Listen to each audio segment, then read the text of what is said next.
వైశ్య శూద్ర సర్వస్య ఘాతక.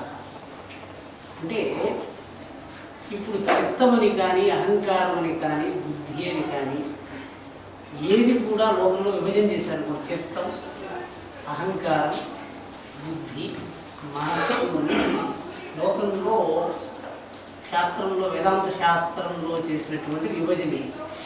అంటే ఈ శరీరాన్ని ఇది చేతులు, ఇది కాళ్ళు, ఇది కళ్ళు అని ఎట్లా విభజన చేశారు? అంతా మాంసమే కదా. అంటే మనం చూసేటప్పుడు ఇదంతా ఒక శరీరమే అనుకున్నాము. విభజన చేసేటప్పుడు ఏం చేశారంటే విభజన చేయటానికి ఏది లేకపోతే మనం చూడలేము అది కళ్ళు, ఏది లేకపోతే మనం వినలేము అది చెవులు అని. కానీ ఇది చెవులు కాదు. దీన్ని ఏమంటారు తెలుసా మీకు?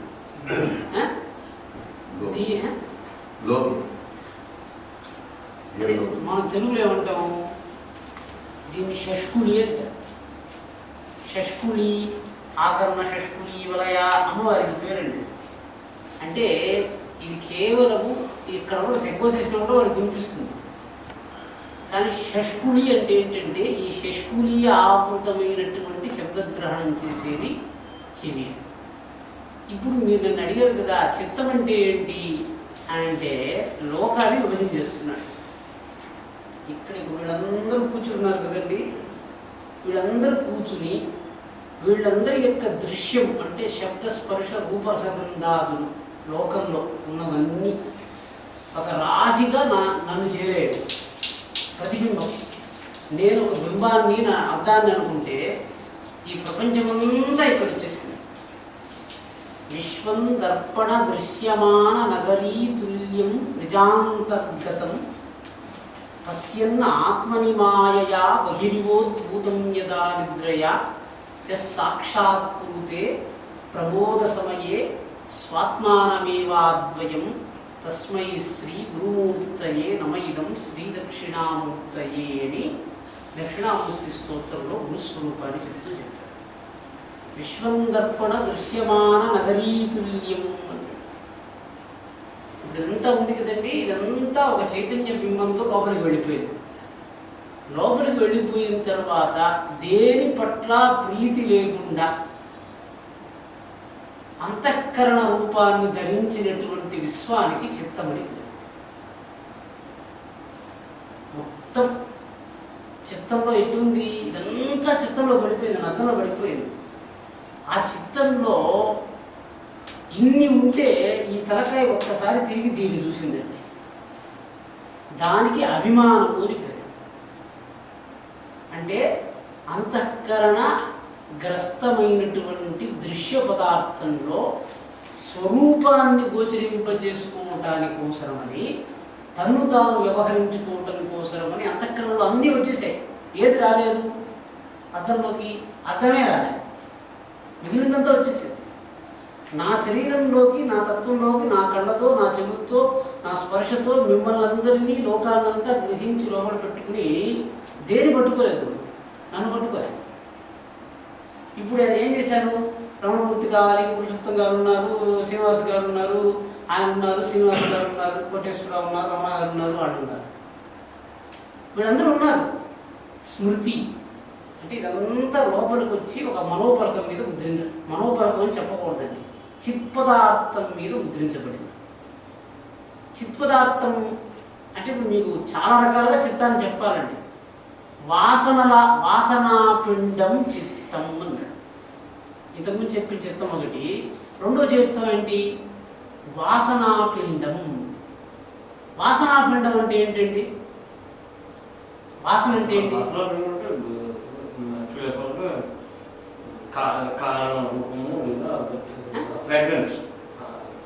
మీరు వాసన అంటే ముక్కు వాసన తీసుకున్నారు. వాసన అంటే ఏమిటంటే దృఢ భావనయ త్యక్త పూర్వాపర విచారణం యదాదానం పదార్థస్య సా వాసన ఇది పరికీర్త్యతే. నిన్నటి వరకు మనకు తెలిసినటువంటి ఒక వ్యక్తి ఉన్నటువంటి ఒక గొప్ప స్థానాన్ని వెళ్ళిపోయాడు అనుకుందాం. అంటే నేను మామూలుగా ఒక అడ్వకేట్గా ఉన్నాడు, ఈరోజు జడ్జి అయిపోయినాడు. మీరు ఆయన చూస్తూనే యాక్చువల్గా ఆయన జడ్జిగా కనిపిస్తాడా, లేకపోతే నిన్నటి వరకు చూసిన వ్యక్తిగా కనిపిస్తున్నాడా? ఆయనకి జడ్జి శక్తి వచ్చేసిందండి.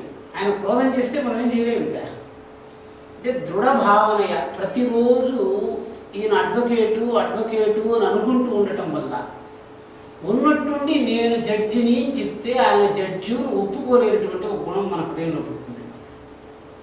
దానివల్ల ఏమైంది? దృఢ భావనయ ప్రతిరోజు ఇది ఇంతే అని అనుకోవటం వల్ల లోకంలో ఉన్న దృశ్య పదార్థాన్ని మనం గ్రహించాలి అనుకున్న దానికి భిన్నంగా గ్రహించలేకపోవటం అనేటువంటిది వాసన. అంటే దృఢ భావనయ త్యక్త పూర్వ అపర విచారణం యదాదానం పదార్థస్య సా వాసన ఇది పరికీర్త్యతే. నేను ఒక పదం చెప్తాను. వెంకటేశ్వరుడు అంటే మీకు ఎవరు గుర్తుకొచ్చారు? వాళ్ళు గుర్తొచ్చారు. సరే, అంటే పద్మ అని ఒక మాట ఉంది. అదే రకంగా పంకజం అని ఒక మాట ఉంది. పంకజం అంటే ఏంటండి? కానీ పంకజం అంటే మీరు ఏమనుకుంటారు? బురదలో పుట్టింది అని చెప్తారా? పంకజం అంటే పద్మము అని చెప్తారు. కానీ బురదలో పుట్టిన చేప కూడా పంకజమే. అంటే లోకంలో ఒక పదంతో 1000 అర్థాలను తీసుకోగలిగినది కూడా మీరు పంకజము అంటే తామర పువ్వు అనే అర్థాన్ని తీసుకుని మిగిలిన అన్ని అర్థాలను ఎందుకు వదిలేశారు? చూసారా? అంటే ఏంటి? ఒక పదాన్ని పరమాత్ముడు, ఎందుకంటే మీరు చిత్తాన్ని ఎందుకు చెప్పాల్సి వచ్చిందని మీకు వచ్చింది. చిత్తం అంటే భగవంతుడు విభజించాడు. చిత్త సంస్కారం అన్నాం. వాసనా పిండం చిత్తం అంటే పిండం అంటే ఏంటి అని అడగలేదు మీరు మళ్ళీ. పిండం అంటే ఏంటి? పిండి క్రియతే అనేన ఇది పిండ. పిండి అంటే ఏంటండి? పిండి గోధుమ పిండి, మైదా పిండి, పిండి. పిండం ఎందుకు? పిండాన్ని పిండం ఏం చేస్తుందంటే పిండి చేస్తుంది అన్నాడు. పిండి చేస్తుందంటే ఏం పిండి అది? పంచభూతములను చూర్ణీకరించి. గోధుమ నుండి ఉప్పు ఉంది, కలుస్తుందా? కలవదు. గోధుమని పిండిగా చేయండి, ఉప్పు పడుతుంది, కలుస్తుందా? కలవదు. నీళ్లు కలపాలి. అంటే పంచభూతములను చూర్ణీకరించి పంచీకరణ కదంబమును చేయుటకు నిర్మించబడినటువంటి వాసనల పిండము చిత్తము. ఇది కూడా వాసన చిత్తం ఇక్కడ వచ్చింది. ఎట్లొచ్చింది? ఈ పంచభూతాలనంతా పొడిగొట్టి ఒక వాసన స్వరూపం చేతి ఇంత ఉప్పు, ఇంత చింతపండు, ఇంత కారం అంతా కలిపి ఒక ముద్ద చేస్తే అది చిత్తరూపాన్ని ధరించింది. అంటే పిండి క్రియతే అంటే పంచభూతములు ఒకటి కలవు. గాలుంది, నీళ్లుంది, ఆకాశం ఉంది, అన్నీ ఇక్కడ ఉన్నాయి. కలుస్తున్నాయా? కలవలే. కానీ ఇక్కడికి వచ్చేటప్పటికి అన్నీ కలిసిపోయింది. చూడండి ఎందుకు కలిసింది? ఒక సూత్రం చేత పంచభూతములంతా చూర్ణించారు. భూతాన్ని ముక్కలు చేయండి. ఆ ముక్కలు చేసి ఒక అగ్ని భాగం తీసుకోండి, ఒక జలభాగం తీసుకోండి, దీన్ని పరిపాలనలో కనిపిస్తే ఇది నేను పక్కన పెట్టుకోండి. ఉదయం నేను మీకేం చెప్పాను? అయ్యా 2 ఘన పదార్థాలు కలిపితే ద్రవం వస్తుంది అని అడిగాను. ఏంది? మామూలుగా ఏంటంటే అందరూ ఇళ్లలో చేసుకుంటుంటారు ఈ మందిని. 2 ఘన పదార్థాలు కలిపారు అనుకోండి, జల రూపం వచ్చింది. మామూలుగా ఏంటంటే వాము పువ్వును అమ్ముతుంటారండి మార్కెట్లో. వాము పువ్వు అంటే మార్కెట్లో ఇచ్చేస్తారు. కర్పూరం, ఇవి 2 చూడటానికి గట్టిగా ఉంటాయి ఘన పదార్థాలు. మీరు వాము పువ్వుని కర్పూరాన్ని తీసుకుని ఒక సీసాలో వేసి అక్కడ మూత పెట్టారంటే 10 నిమిషాలు అది నీళ్ళ రూపం వచ్చేస్తుంది. దానికి జలరూపం లేదు, దీనికి జలరూపం లేదు. ఇప్పుడు చిత్తం గురించి చెప్తున్నామండి.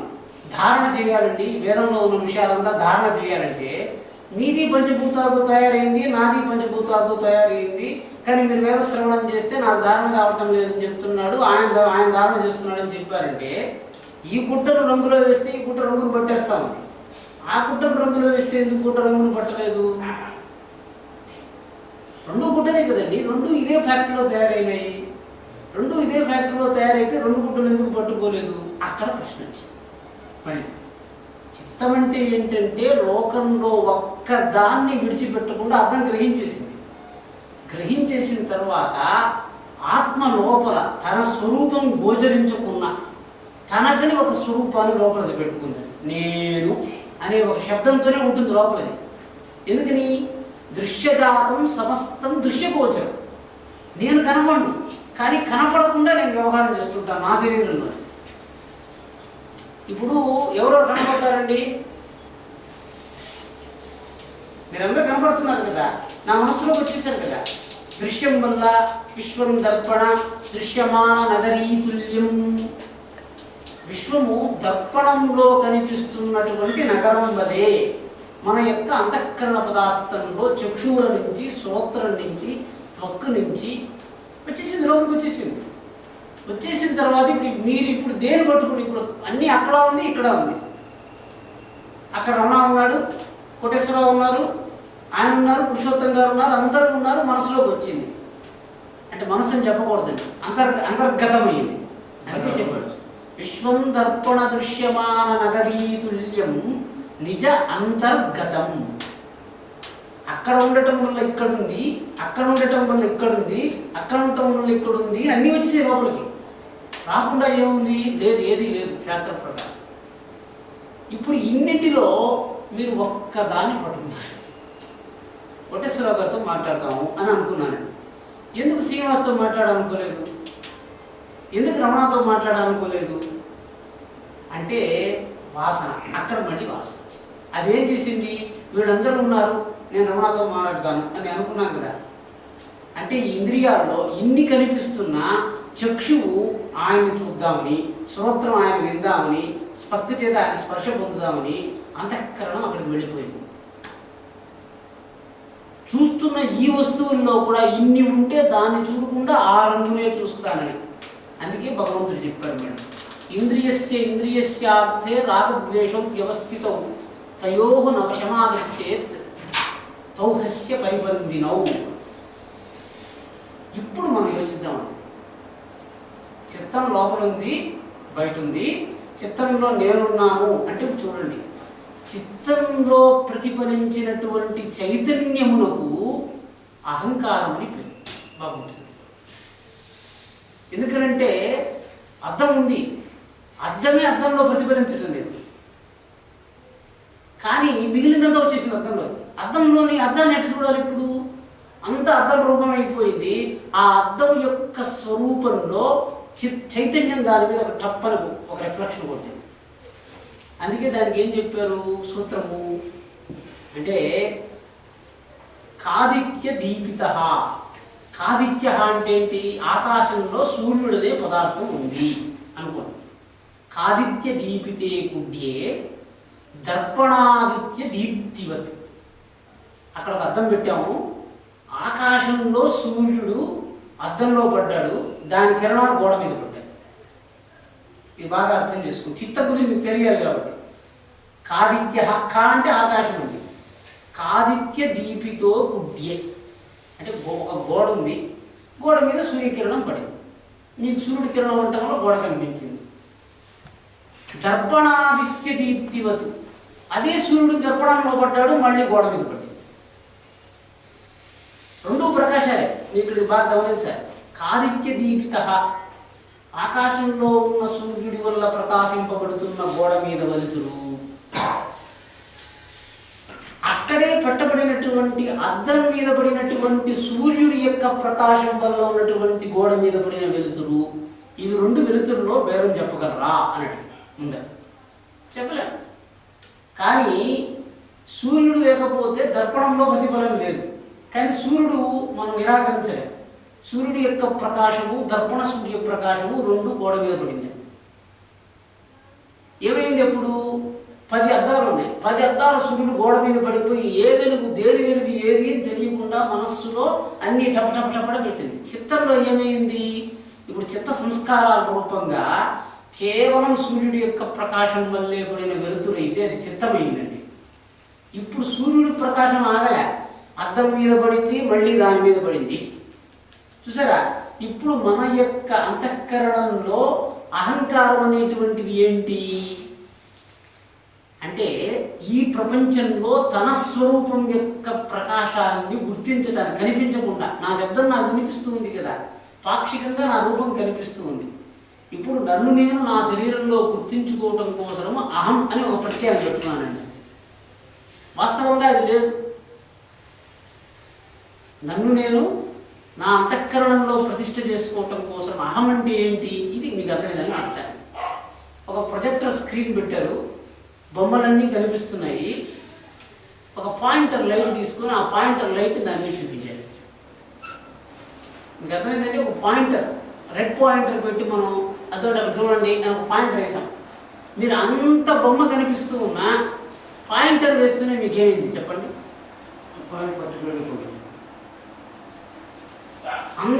అంత స్క్రీన్ ఉంది. నేనేం చెప్పకుండా ఒక ప్రొజెక్టర్ లైట్ తీసుకొని, పాయింటర్ లైట్ అంటారు దాని, లేజర్ లైట్, ఆ లేజర్ లైట్ అక్కడ కొడుతూనే టప్పని మీ ఫోకస్ వచ్చి దాని మీద పడిపోయింది చూడండి.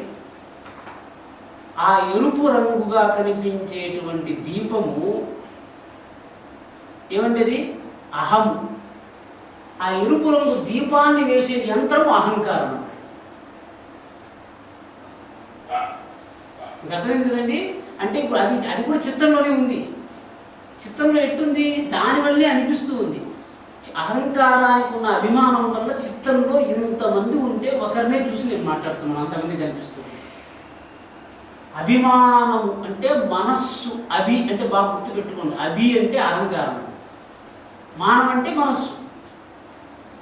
అంటే అహంకారానికి మనస్సుకి కలిగిన సంయోగం వల్ల చిత్తంలో ఒక ద్రవ్యం ఏర్పడుతుంది.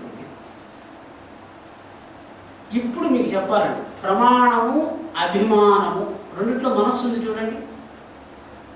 ప్రమాణంలో ప్రమాణము మానం కదా. ప్రా అంటే బహిరంగ రూపమైనటువంటి అహంకారం. ఇప్పుడు అందుకే మీకు ఉదయం నేను చెప్పాను, మీకు చెప్పిన సందర్భం చిత్తంది అయిపోయిందండి. ఇక్కడ చెప్పాడండి, మనం ఉదయం ఏం చెప్పాడంటే మతంగ మహర్షి యొక్క పుత్రుడు మాతంగులోని వాడు ఉన్నాడు. మనం ఉదయం అనుకున్నాము, మాతంగ మహర్షి పోతూ ఉన్నాడు. పోతూ ఉంటే ఒక గాడిద పిల్ల మీద ఒక రాయి వేసాడు. గాడిద పిల్ల మీద రాయి వేస్తూనే వెంటనే ఆ గాడిద పిల్ల అన్నది వీడు చండాలుడు అన్నది. గాడిద పిల్ల అంటే వీడు వెళ్ళి మాతంగ మహర్షి వెళ్ళి మతంగుడి దగ్గరికి వెళ్ళి, నాయన నేను గాడిద పిల్ల మీద ఒక రాయి వేశాను, రాయి వేస్తే ఆ పాలు తాగుతున్న గాడిద పిల్ల తల్లిని అడిగింది, వాడు ఏమిటి చేశాడంటే వాడు చండాలుడు అని చెప్పాడు కదా. ఇప్పుడు నేను మీకు ఉదయం చెప్పిన ప్రమాణాలు ఏమిటండి? స్వార్థము, పరార్థము, పరమార్థము అని 3 రకాలైనటువంటి అర్థాలండి లోకంలో. 4వది ఒకటి ఉందండి, నిరర్థము అని. స్వార్థం అంటే ఏంటంటే, ఇప్పుడు మీరు ఏదైనా ఒక కర్మ చేస్తున్నారు, ఒక కర్మం చేశారు, ఆ కర్మం చేసినప్పుడు నాకు ప్రయోజనం ఉండాలి. నేను ఇప్పుడు మీతో మాట్లాడుతున్నాను కదా, అంటే ఉదయం కంటిన్యూషన్ కోసం నేను మీతో మాట్లాడుతున్నాను. ఎందుకోసం మాట్లాడుతున్నాను? స్వార్థం, నా కోసమే నేను మాట్లాడుతున్నాను. పరార్థం, నీ కోసం మాట్లాడుతున్నాను. పరమార్థం అంటే నా కోసం మీకోసం కలిపి మాట్లాడుతున్నాను. నిరర్థం అంటే ఎవరి కోసం లేదు. వాడు చండాలుడు ఎందుకు చెప్పింది అది వెంటనే ప్రశ్న వచ్చింది. నిరర్థకమైనటువంటి పని చేయటం వల్ల చండాలత్వం వస్తుంది. గాడిద పాలిస్తూ ఉంటే దాని మీద రాయి వేయవలసినటువంటి ఎవరు చెప్పారు వాడికి? ఒకటి బాగా గుర్తుపెట్టుకోండి. అంటే మీరు కర్మ చేస్తూ ఉంటే స్వార్థంతో కర్మ చేయండి. స్వార్థంతో కర్మ చేస్తే జీవుడికి ముక్తి వస్తుంది. పరార్థంతో ముక్తి వస్తే లోకంలో ముక్తి వస్తుంది. పరమార్థంతో ముక్తి చేస్తే ఈశ్వరుడితో కైవల్యం వస్తుంది.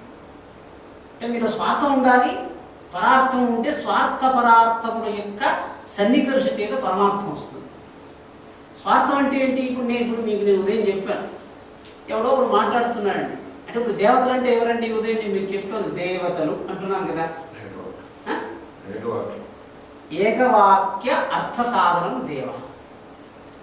ఇప్పుడు అగ్ని దేవత భూతమా? చెప్పండి. అగ్ని దేవత ఉంది, అగ్ని భూతము ఉంది. పంచభూతములు వేరు, అగ్ని దేవత వేరు. భూతముకు జడ పదార్థం, దేవత అంటే ఇది చైతన్యం అంతే. భూతానికి అధిష్టానకర్త దేవత. అంటే ఇప్పుడు ఎంత ప్రవర్తింపజేస్తున్నాడు కదా. జడ పదార్థం గాలి ఇక్కడ ఎందుకు వచ్చింది అని అడిగితే దాని కోరిక లేదు. ఒక జడ పదార్థానికి ఉన్నట్టుగా ఉన్నటువంటిది భూత పదార్థం. దేవత అన్నారు అనుకోండి, ఆయన శాసిస్తుంటాడు, దాన్ని చేయాలి. ఏకవాక్యం అంటే ఏంటంటే, ఇప్పుడు నేను మిమ్మల్ని క్వశ్చన్ అడుగుతున్నాను. ఏది విన్నా నేను ధరిస్తాను, ఏది విన్నా నేను ధరిస్తాను, ఏది చూచినా నేను ధరిస్తాను, ఏది తాకినా నేను ధరిస్తాను. ఇవి వాక్యాలండి. అంటే ఉదాహరణకి అగ్ని దేవత కదా, అగ్ని దేవత అయితే ఎట్లా అయింది చెప్పండి? ఎందుకు దేవత అగ్ని?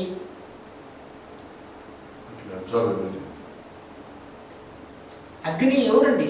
అగం, అగం నయతి ఇది అగ్ని అంటే కదలని వాడికి గమనాన్ని తెచ్చేది. అంటే ఏంటి? మీరు ఇస్తున్నటువంటి ఆహుతులు స్వతహాగా దేవతలు తీసుకోరు, అది కదలదు, దేవలోకం చేరాలి.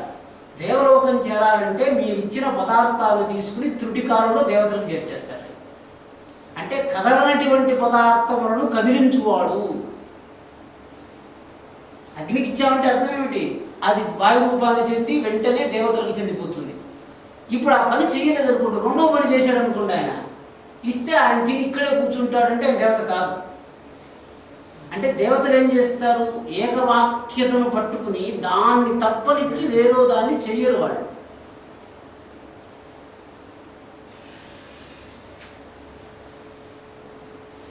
ఏమిటి అంటే ఇప్పుడు అగ్ని దేవత అయింది. ఇప్పుడు అగ్ని పని ఏమి? అగం నయతి. ఇప్పుడు మనం అడుగుతాం కదా, ఈవో గారు ఏం చేస్తారండి? మీరు ఏ రోజైనా అగ్ని ఏం చేస్తాడు? అగ్ని దహిస్తాడు. ఆయన దహించేవాడైతే ఆయన అగ్ని కాదు. అగ్నికి చాలా పేర్లు ఉన్నాయి. పావక, పావక అంటే ఏమిటి? ఎటువంటి దోషాలనైనా తీసేసేవాడు. ఇప్పుడు మన శరీరంలో అంతా పంచభూతాలే ఉన్నాయి, దీన్ని బాగా గుర్తుపెట్టుకోండి. మీరు దేవతా సిద్ధి పొందాలనుకుంటున్నారు కదా, దేవతా సిద్ధి పొందాలనుకుంటే ఎటువంటి పదార్థాన్ని ఎప్పుడు అగ్నికి ఇచ్చినా దహనం చేసి ఆయన దాన్నే పుట్టిస్తాడు. కాబట్టి ఆయన దేవత. మీరు ఎప్పుడైనా ఆయనకు అది ఇవ్వండి. ఒకసారి ఒక విధంగా, ఇంకోసారి ఇంకొక విధంగా చేయడాయి.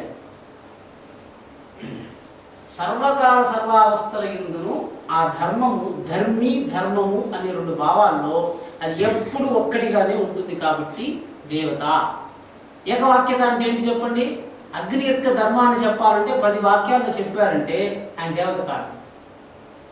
మంత్రం అంటే ఒకటే కదా వాక్యం, ఒకే వాక్యాన్ని మీరు చెప్పి దీన్ని ఉపాసించండి. ఇప్పుడు వాస్తవానికి కదా జపం చేస్తే, ఇప్పుడు జప్త అంటే జపించేటువంటి వాడికి పదార్థంలో ఉన్న గుణం వచ్చేస్తుందని అర్థం అని అడిగి.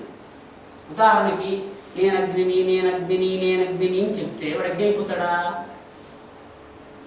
ఎట్టవుతున్నాడు అంటే వాడు అగ్ని కాదు కదా అంతకు పూర్వము. బాహ్య వస్తువునాం రూపగ్రహణ సామర్థ్యం ఉపాసన అన్నాడు. ఇప్పుడు మీరు ఉపాసన చేస్తున్నారంటే ఏం చేశారంటే, బాహ్య వస్తువులలో ఉన్నటువంటి రూపమునో ధర్మమునో, ధర్మం గుణం అంటే మళ్ళీ ధర్మాన్ని మీరు ధరించి అది దాంట్లో ఉన్న ధర్మం మీలో వచ్చేసింది. ఎట్టొస్తుంది? మల్లెపూల్లో వాసన ఉంది, వాసనని వేరు చేసి ఈ పంచికి ఇవ్వాలనుకున్నాను. ఏం చేశాను? మల్లెపూల నుంచి వాసన వేరు చేశాను. వేరు చేసి దేంట్లో పెట్టాను? ఆల్కహాల్లో పెట్టాను. ఎందుకు ఆల్కహాల్లో పెట్టాను? పంచను పట్టుకుంటున్న ఆల్కహాల్ మాయమైపోతుంది. మీకు అర్థం కాదు? ఆల్కహాల్లో కలిపారండి ఆ వాసనని, స్పిరిట్తో కలిపారు. స్పిరిట్తో కలిపి ఆ పంచకు వేస్తూనే అది ఆవిరైపోయింది, ఆ వాసన నేను పట్టేసింది. అంటే ఏంటి? ప్రపంచంలో ఉన్నవన్నీ పంచభూతాలే. ఆ పంచభూతాల్లో ఉన్నటువంటి ధర్మాన్ని, గుణాన్ని, క్రియను మీ శక్తి చేత వేరు చేసి మీలో నిష్పన్నం చేసుకుని ఇది నేను, ఇది నాతో ఎప్పుడూ ఉంటుంది, ఇది నా ధర్మం మారదు అని మీరు చెప్తే మీకు మంత్రసిద్ధి వచ్చేస్తుంది. ఇప్పుడు ఏం లేదు, మీరు చాలా కాలంగా గణపతి అధర్వశీర్షం ఒక మంత్రం ఉంది, మనకు తెలిసింది ప్రశస్తంగా. ఏంటి చెప్పండి? గణపతి అధర్వశీర్షం ఏంటి? 2 వాక్యాలు అవునా? సరే. త్వం గుణత్రయాతీతః, త్వం కాలత్రయాతీతః, త్వం దేహత్రయాతీతః, త్వాం యోగినో ధ్యాయంతి నిత్యం, త్వం శక్తిత్రయాత్మకః. భగవంతుడికి ఒక్కొక్క వాక్యంలో చెప్తున్నారండి భగవంతుడిని. ఆయన ఏమన్నారు? అయ్యా నువ్వు గుణత్రయాతీతుడివి. ఎవరికి చెప్తున్నారండి? ఆయనకి చెప్పాలా? ఇప్పుడు మనం చెప్పేటప్పుడు అది విన్నామండి. నేను చెప్పానండి, రమణమూర్తి గారు మంచివాడు అన్నాడు ఒక మాట. ఏమిటండి ఇది సారాంశం? ఉదయం అడిగాను, ఎందుకోసం చెప్పాను నేను? ఆయన చెప్పడానికా, నేను అనుకోవటానికా, ఇంకెవరికి చెప్పటానికి? మీరు ఒక మాట చెప్పారంటే స్వార్థం, పరార్థం, పరమార్థం. నేను ఉచ్చరించేది నాకు తెలిసిన దాన్ని నేను ఉచ్చరించి తెలుసుకోవాల్సిన అవసరం నాకేముంది? నాకు ప్రయోజనం లే. సరే, నేను ఆయనకి చెప్పాలంటే ఆయన మంచివాడు ఆయనకి తెలీదా? అంటే ఇప్పుడు ఏం చేసాము? రమణమూర్తి వాడిని మంచివాడు నేను చెప్పటం చేత నేను చండాలం చెప్పినాను. చూడండి, ఎందుకని రాయబీయటం వంటిది అది కూడా. What is the purpose? Purpose చెప్పాలి. అంటే పరమాత్ముడు ఆయనకున్న శక్తి ఏంటంటే ఏది కూడా నిరర్థకంగా చేయడు. ఇది ముందర మనకు తెలియదు. నిరర్థకంగా చేయాలంటే ఏమిటి? ఆయనకు ఉంది, ఇంకొకటికి ఉంది, లేదా ముగ్గురికి ఉంది. ఇవి మూడు చెప్పలేదు అనుకోండి, మనకు గోచరించేంత వరకు ఏందబ్బా ఎందుకు ఈ మాట చెప్పాడు ఆయన, మనకు అందరికీ తెలుసు రమణమూర్తి మంచి ఆయనని. ఎవరికో మెసేజ్ ఇచ్చాడా మనం అడిగాం కదా. ఇప్పుడు అడగండి, గణపతి దగ్గరికి వెళ్ళి స్వామి త్వాం నువ్వు గుణత్రయాతీతుడివి మనం చెప్పటం వల్ల ఆయనకు ప్రయోజనమా మనకు ప్రయోజనమా? ఎమ్మెల్యే దగ్గరికి పోయి సార్ మీరు ఎమ్మెల్యే సార్, మీరు తిరుపతికి గడ్డు సార్, అంతా మీ వల్లే జరుగుతూ ఉంది అంటే ఎమ్మెల్యే ఏమనుకుంటాడు? చాలా బాగా సోప్ చేసి కొంచెం ఆఫీస్ అయ్యి ఏం కావాలి చెప్పు నేను చేస్తాను లేదా అని చెప్పేస్తున్నాడు. అట్లయితే సామాన్యంగా మనుష్య మాతృడుగా ఉన్నటువంటి వాళ్ళ దగ్గరికి వెళ్ళి రెండు స్తోత్ర వాక్యాలు చెప్తే ఒక కోపం వచ్చేస్తూ ఉంటే మనందరం కూర్చొని తొమ్మంటే ఏంటండి? నువ్వు ఊరి కదా అర్థం. ఎక్కడ కూడా వేదంలో సెకండ్ పర్సన్ చెప్తే ఎవరు చెప్తున్నారు, ఎవరికి చెప్తున్నారు అది చెప్పాలి. వేదంలో చెప్తాడండి అహం బ్రహ్మాస్మి, నేను బ్రహ్మను అని. ఒక చోట త్వం జ్ఞానమయో విజ్ఞానమయోసి అన్నాడు. నువ్వే అంతా, అంతా నువ్వే, అంతా నువ్వే. వాడు మనకి చెప్తున్నాడా, మనం వాడి దగ్గర మనకి కూడా చెప్పాలా? అర్థమైంది కదండి. అంటే ఏమైంది? ఇప్పుడు చెప్తున్నాడు వేదంలో కొన్ని వాక్యములను గురువు శిష్యుడికి చెప్తాడు, అది శిష్యుడు ఉచ్చరించకూడదు, వినాలంటే. కొన్ని వాక్యాల్ని పరమాత్ముడే స్వయంగా ఉచ్చరిస్తాడు, అది ఆయనకే చదువుతుంది. నీకు అని చెప్పిన దాన్ని ఎప్పుడు రిపోర్టెడ్ స్పీచ్లో చెప్తాడు. వేదంలో రిపోర్టెడ్ స్పీచ్లో ఉందా, డైరెక్ట్ స్పీచ్లో ఉందా, పర్సన్ని మెన్షన్ చేస్తున్నాడా, ఈ మూడు విధానాల చేత అర్థ పరమార్థాలు తెలుసుకుంటాడు. ఇప్పుడు అంతటా అయిపోలేదు, నేను దాన్ని చెప్తున్నా. ఇప్పుడు మీరు గుణగ్రహణం చేయాలనుకున్నారు కదా. నాకు జబ్బు వచ్చిందండి. ఏం జబ్బు? షుగర్ వచ్చిందండి, హైపర్ టెన్షన్ వచ్చిందండి. ఇప్పుడు ఇవన్నీ ఏమిటి? షుగరు, హైపర్ టెన్షను అనేది నేను తెలుసుకున్నానా, నాకు ఎవరన్నా చెప్పారా? ఎవరో చెప్పారు. అంటే వాస్తవంగా నాకు షుగర్ ఉంది అని చెప్పటం వల్ల 270 ఉంది, 360 ఉంది, లేదా 500 ఉంది ఒక సంఖ్య కాదేది. వాస్తవంగా దానివల్ల నాకు కలిగిన కష్టం ఏమిటి అని చెప్పాలి. These are numbers. వాడేదో ఒక ఎక్స్పెరిమెంట్ చేసుకుని వాళ్ళ నెంబర్ కల్పించుకున్నారు. బర్రెకి చూస్తే 1000 ఉంటుంది, నేను బర్రె పెట్టి వాడిని, ఐఎమ్ అన్ఎఫెక్టెడ్. నాకు కష్టం కలుగుతుంది నేను చెప్పటం లేదు, నాకు కళ్ళు కనపడటం లేదు నేను చెప్పలేదు. మీరు ఒక దోషాన్ని లోకం ఆరోపించింది అని అనుకోండి, ఆ దోషం యొక్క శక్తి ఎట్టుండాలి? మీరు నేను కష్టపడుతున్నానని చెప్పారు వెంటనే కదా. మీకు ఒక కష్టం ఉందండి, ఈ కష్టం ఎందుకు ఉంది అంటే మీకు షుగర్ ఉంది కాబట్టి కష్టం ఉంది, ఈ షుగర్కి ఈ పనులు చేస్తే తగ్గిపోతుందని ఐడెంటిఫై చేశారు వాడు. ఇప్పుడు ఇవన్నీ ఎందుకు చెప్పారంటే వేదంలో సంస్కార రూపమా, స్వరూపమా, మీరు శక్తిని పట్టుకోవాలి కదా. మీరు ఒక శక్తిని పట్టుకోవాలంటే కేవలం ఒక మంత్రాన్ని చెప్పటం వల్ల దాంట్లో ఉన్న గుణం నాకు వచ్చేస్తుంది అని మనం భావన చేసి ఆ శబ్దాన్ని చెప్తూ ఉన్నాం, అంతేనా? కాదు. ప్రతిరోజు గంగణపతేర్మా గంగణపతేర్మా గంగణపతేర్మా ద్రాం దత్తాత్రేయర్మా ద్రాం దత్తాత్రేయర్మా దాం దత్తా. ఏం జరిగిందండి? మీకు అర్థమైంది కదండి. ఏం జరగటంలే, అంతే. శబ్దం జరుగుతుంది. దానివల్ల ఏం జరగాలి? మీ యొక్క పదార్థంలో నేను దత్తాత్రేయుడిని అనే శక్తి ధారణ జరగకపోతే దత్తాత్రేయుడు విని రావాలి. లేకపోతే దత్తాత్రేయుడు విని వస్తాడు అంటే ఎంతకాలం పిలిస్తే వస్తాడు?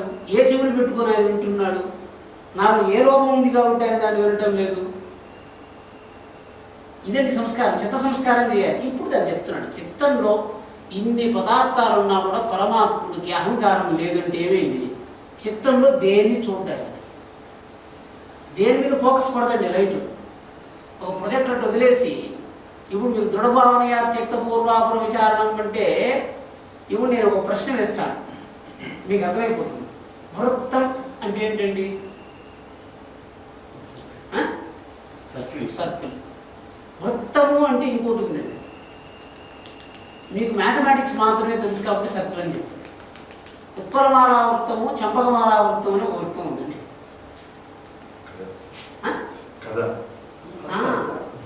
ఛందస్సు అంటే ఛందస్సు జ్ఞానం లేనటువంటి వాడికి కనపడలేదు. చూడండి, అది చెప్తున్నా, అది వృత్తాంతం. అది చెప్తాను. ఇప్పుడు ఏమైంది? వృత్తములో ఒక శబ్దాన్ని నేను ఉచ్చరించాను. ఉచ్చరిస్తే ఇది సర్కిల్ అనిపించింది, వాడికి ఛందస్సు అనిపించింది. ఇంకా వృత్తాలు ఏమున్నాయండి? వృత్తాంతం అంటే ఏంటి? వృత్తాంతం అనే వృత్తాంతము అనే మాటలో ఏముందండి? వృత్తము అంతము అంటే జరిగిందే జరుగుతూ ఉండేది. Circular termination, nothing more than that. అంటే ఏమైంది? మీరు ఒక పదాన్ని ఉచ్చరిస్తే ఆ పదంలో ఈశ్వరుడు అని ఉచ్చరిస్తే మీరు చెప్పారు, వెంకటేశ్వర స్వామి జ్ఞాపకం వచ్చుంటే మీరు ముక్తులైపోయి ఉంటారు. మీకు వెంకటేశ్వర స్వామి జ్ఞాపకం వచ్చినట్టు మీరు అనుకుంటున్నారు. ఎందుకని? మీతో మీరు అనుకున్న వెంకటేశ్వర స్వామి లోకంలో ఉంటాడు, మీ ఇంట్లోకి రాడు. ఎందుకని? అది అక్కడుండే రాయి కదా. మీరు ఎంతకాలం వెంకటేశ్వర స్వామి చూడగలరు? ఇప్పుడు దర్శనం చేయాలంటే టోకన్ కట్టుకోవాలి, చాలా ఏర్పాటు చేయాల్సి ఉంది కదా. అంటే మీరు అక్కడికి వెళ్ళి చూసి వచ్చిన తర్వాత మీరు రావాల్సిన మార్పు ఏమి? ఎప్పుడు గుర్తుపెట్టుకోండి, అంతఃకరణ పరిణామం చెందినటువంటి లోక పదార్థంతో మనకు సంబంధమే లేదు. అందుకే మీ ఉదయం ఏం చెప్పాను అని గాల్లో తీసి నేను ఇక్కడ మీకు పెట్టాను అనుకోండి. ఎందుకని పెట్టారండి? కోటేశ్వరరావు గారిని కన్విన్స్ చేయాలని పెట్టారు. నేను ఎందుకు ఆయన కన్విన్స్ చేయాలండి? నాకేం అవసరం ఉంది? నేను కన్విన్స్ చేస్తున్నానంటే అర్థమేమి? మిమ్మల్ని ప్రలోభ పెడుతున్నానంటే అర్థం ఏమిటి? నాకున్నటువంటి ఏ విద్య కూడా నన్ను సంతోషపెట్టడం లేదు. అంతే కదా. Why should I please you? అంటే స్వభావత ఎవడు ధనవంతుడుగా ఉన్నాడో వాడు ఎవరిని సంతోషపెట్టడు. వాడు ఆభరణాలు వేసుకుని నేను ధనవంతుడిని ప్రదర్శన చేయడు. ఎందుకంటే అప్పుడు వాడు పెరిగిపోతాడు. ఎవరు కడియాలు వేసుకుని ఉన్నారో వాడు కప్పులు ఉంటాయి. మీరు ఎవరిని అడగాల్సిన పని. గట్టిగా కడియాలు కట్టుకొని పోతున్నారు అంటే 190 మందికి వాడికి అప్పులు ఉంటాయి. కడియం వేసుకోని వాడి దగ్గర డబ్బు ఉంటుందని నేను చెప్పటం లేదు. కానీ కడియం వేసుకొని వాడికి అప్పు ఉండకపోవచ్చు దాదాపు సామాన్యంగా. అంటే ఇక్కడ ఎందుకని? ఇప్పుడు వ్యవహారం చేసేటప్పుడు మంత్రశాస్త్ర వ్యవహారం అంతర్గతం.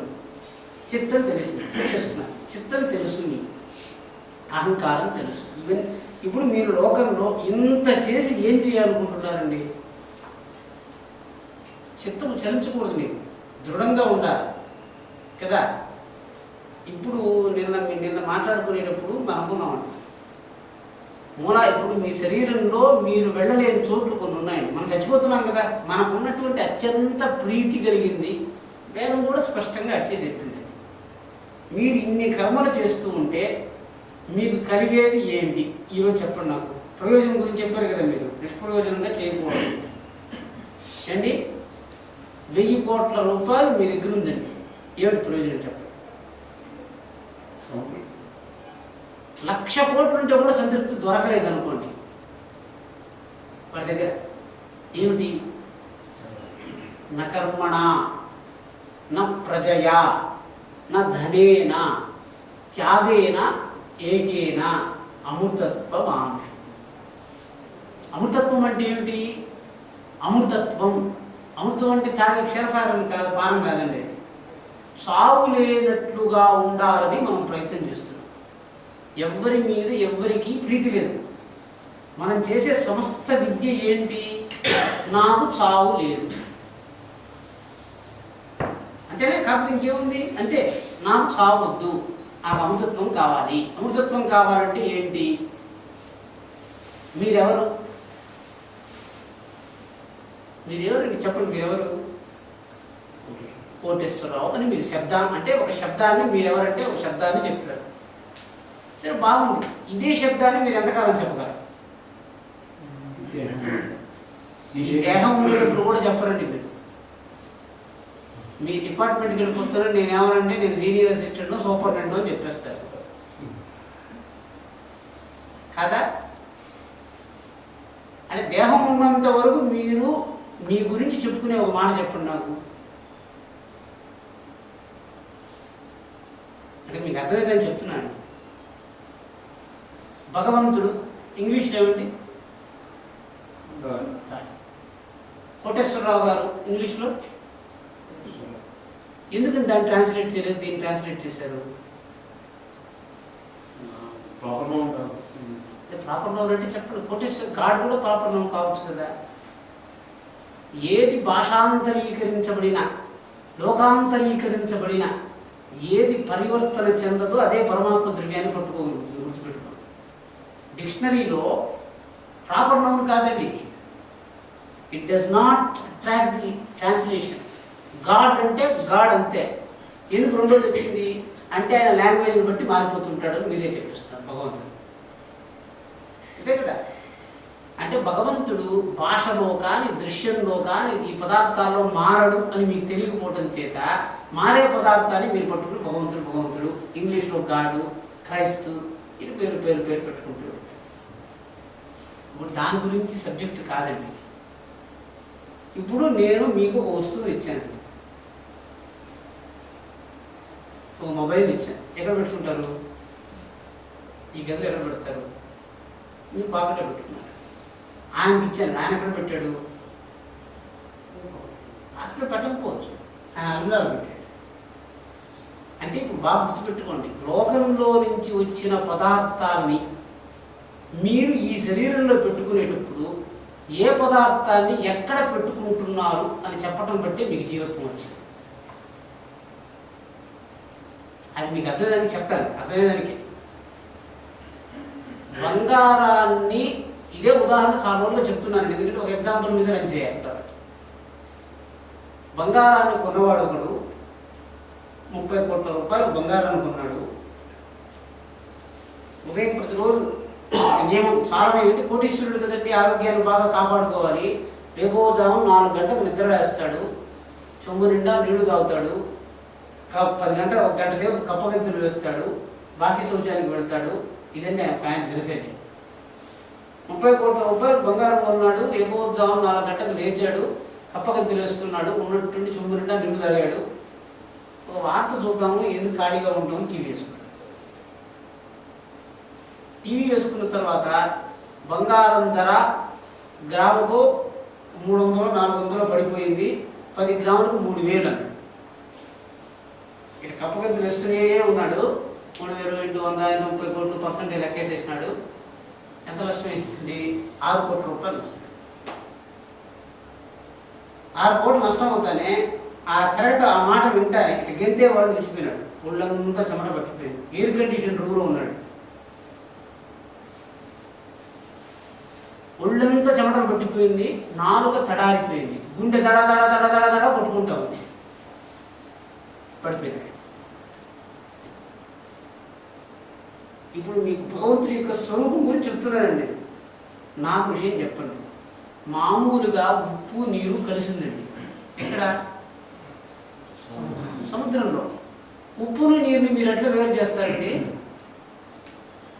సముద్రం నుంచి పొయ్యి పెట్టి వేడి చేస్తే నీళ్ళు ఆవిరైపోతే ఉప్పు మిగిలిపోతుంది, లేకపోతే ఆకాశంలో సూర్యుడు ఆవిరి చేస్తే అది వేరైపోతుంది. ఇక్కడ నేను నీళ్లు బాగా తాగేసి కడుపు నిండా తాగట్టు పట్టుకుని ఉంటే బంగారం ధర పడిపోయింది అంటూనే లోపల ధరించిన జలం ఎయిర్ కండిషన్ ఉన్నా కూడా లోపల ఒక సూర్యుడు ప్రజ్వలించి జల జల జల జల కట్టేశాడు. What is that one small sentence that changes the contact between the water and the salt? మీకు ఇది మంత్రం అండి, మీకు అర్థమైందని చెప్తున్నా. ఉప్పుకి నీళ్ళకి ఉన్న సంబంధము ఒక మాట మార్చేస్తుంది ముందర మీకు అర్థం కావాలి. ఎక్కడ ఉన్నా కూడా ఉప్పు నీరు కలిసి ఉంటాయి, అంతే కదండి. ఎందుకని?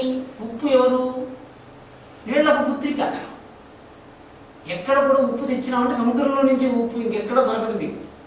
కాబట్టి అందువల్ల ఏమిటి? మూలం. ఇది అక్కడ గుర్తుపెట్టుకోండి. సరే, మన ఓటు వాళ్ళందరూ కూర్చుని మాట్లాడుకుంటున్నారు. ఒరే, నేను మీకు చెప్పాను, ఒక చెట్టుని చూపించాడు, దీనికి మూలం ఏది చెప్పరా? మనందరం ఎందుకంటే శంకరాచార్య కాతే కాంత కస్తే పుత్ర సంసారో యవతీవ విచిత్ర కస్యత్వం కుత ఆయాత తత్వం చింతయా అన్నాడు శంకరాచార్య. సరే, వాడు తత్వచింతన చేస్తున్నాడు. తత్వచింతన చేయడానికి ఒక చెట్టును కూర్చోబెట్టి చూపించాడు.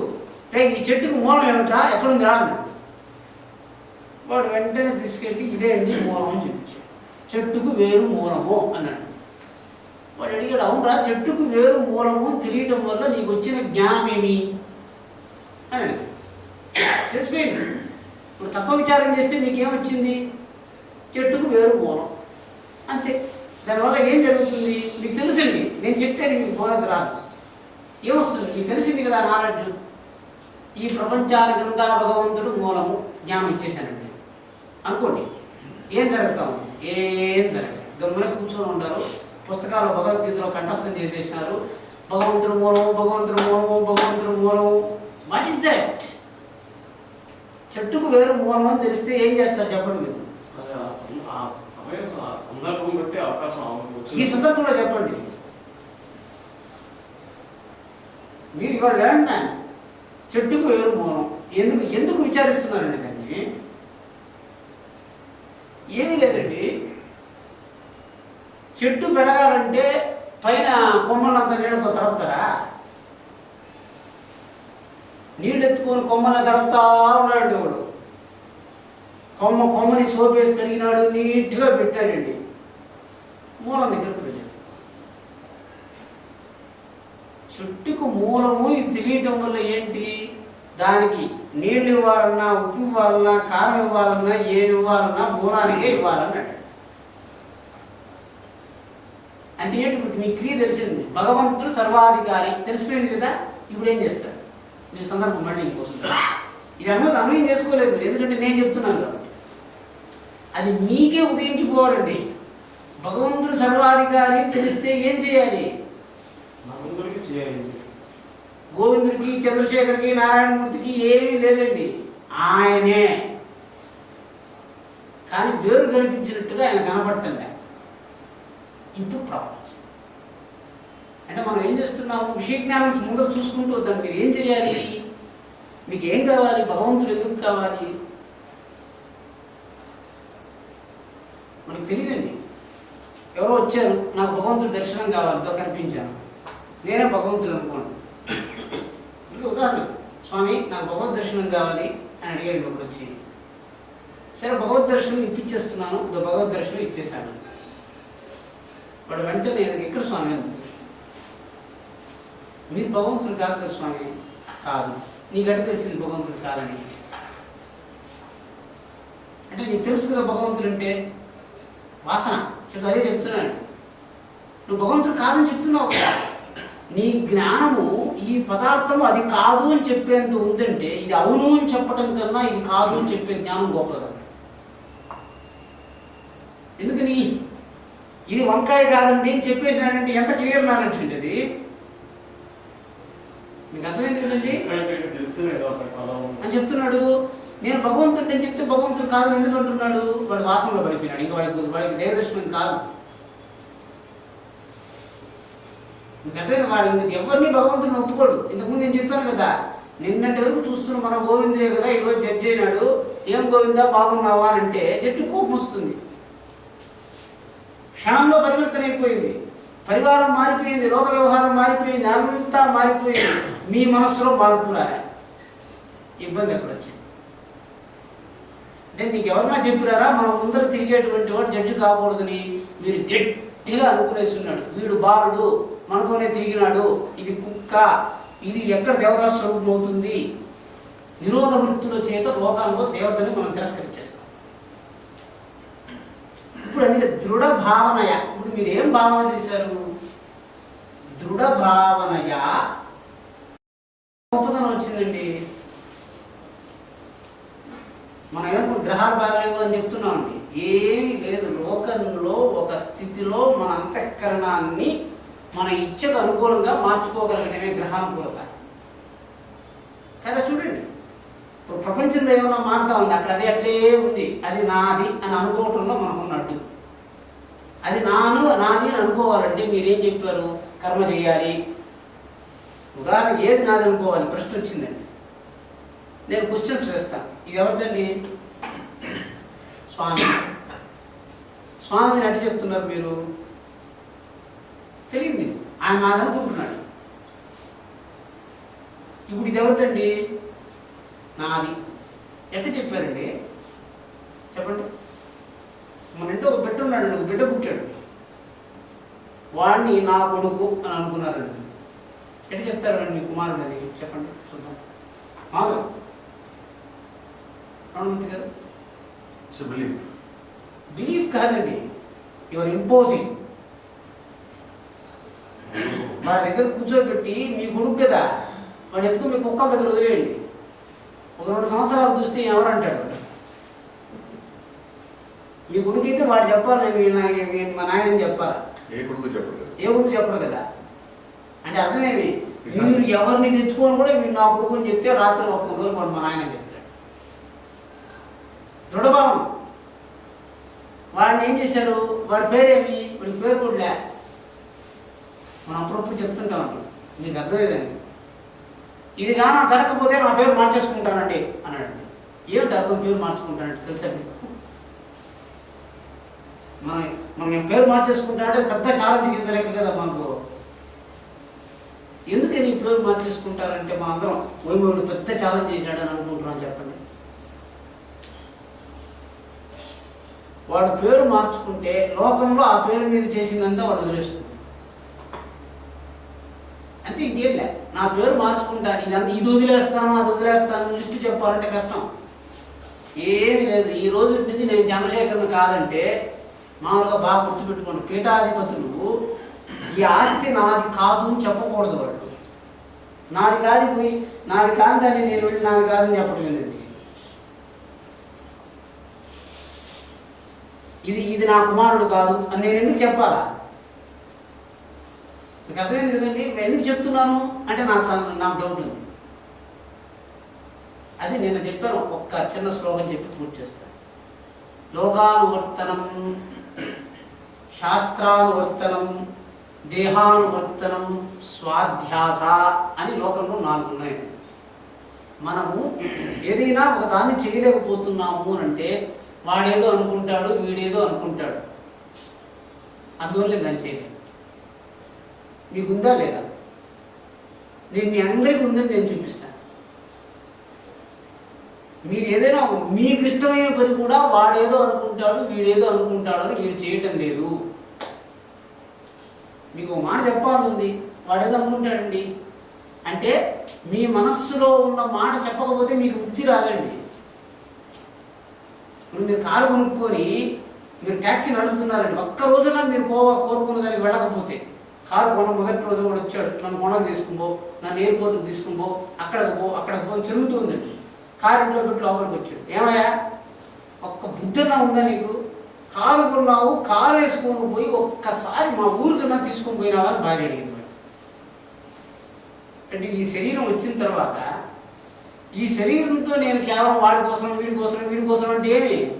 మా నాయన ఏమన్నా అనుకుంటాడేమో, మా ఫ్రెండ్ ఏమన్నా అనుకుంటాడేమో, అది చూడకపోతే ఈయనేమనుకుంటాడేమో, అది తినకపోతే ఏమనుకుంటాడేమో. చూడండి, మీకు ఎక్కడ రెస్ట్రిక్షన్స్ వచ్చేస్తున్నాయి. మీకు కాఫీ తాగాలని లేదు, స్వామి ఇచ్చారు.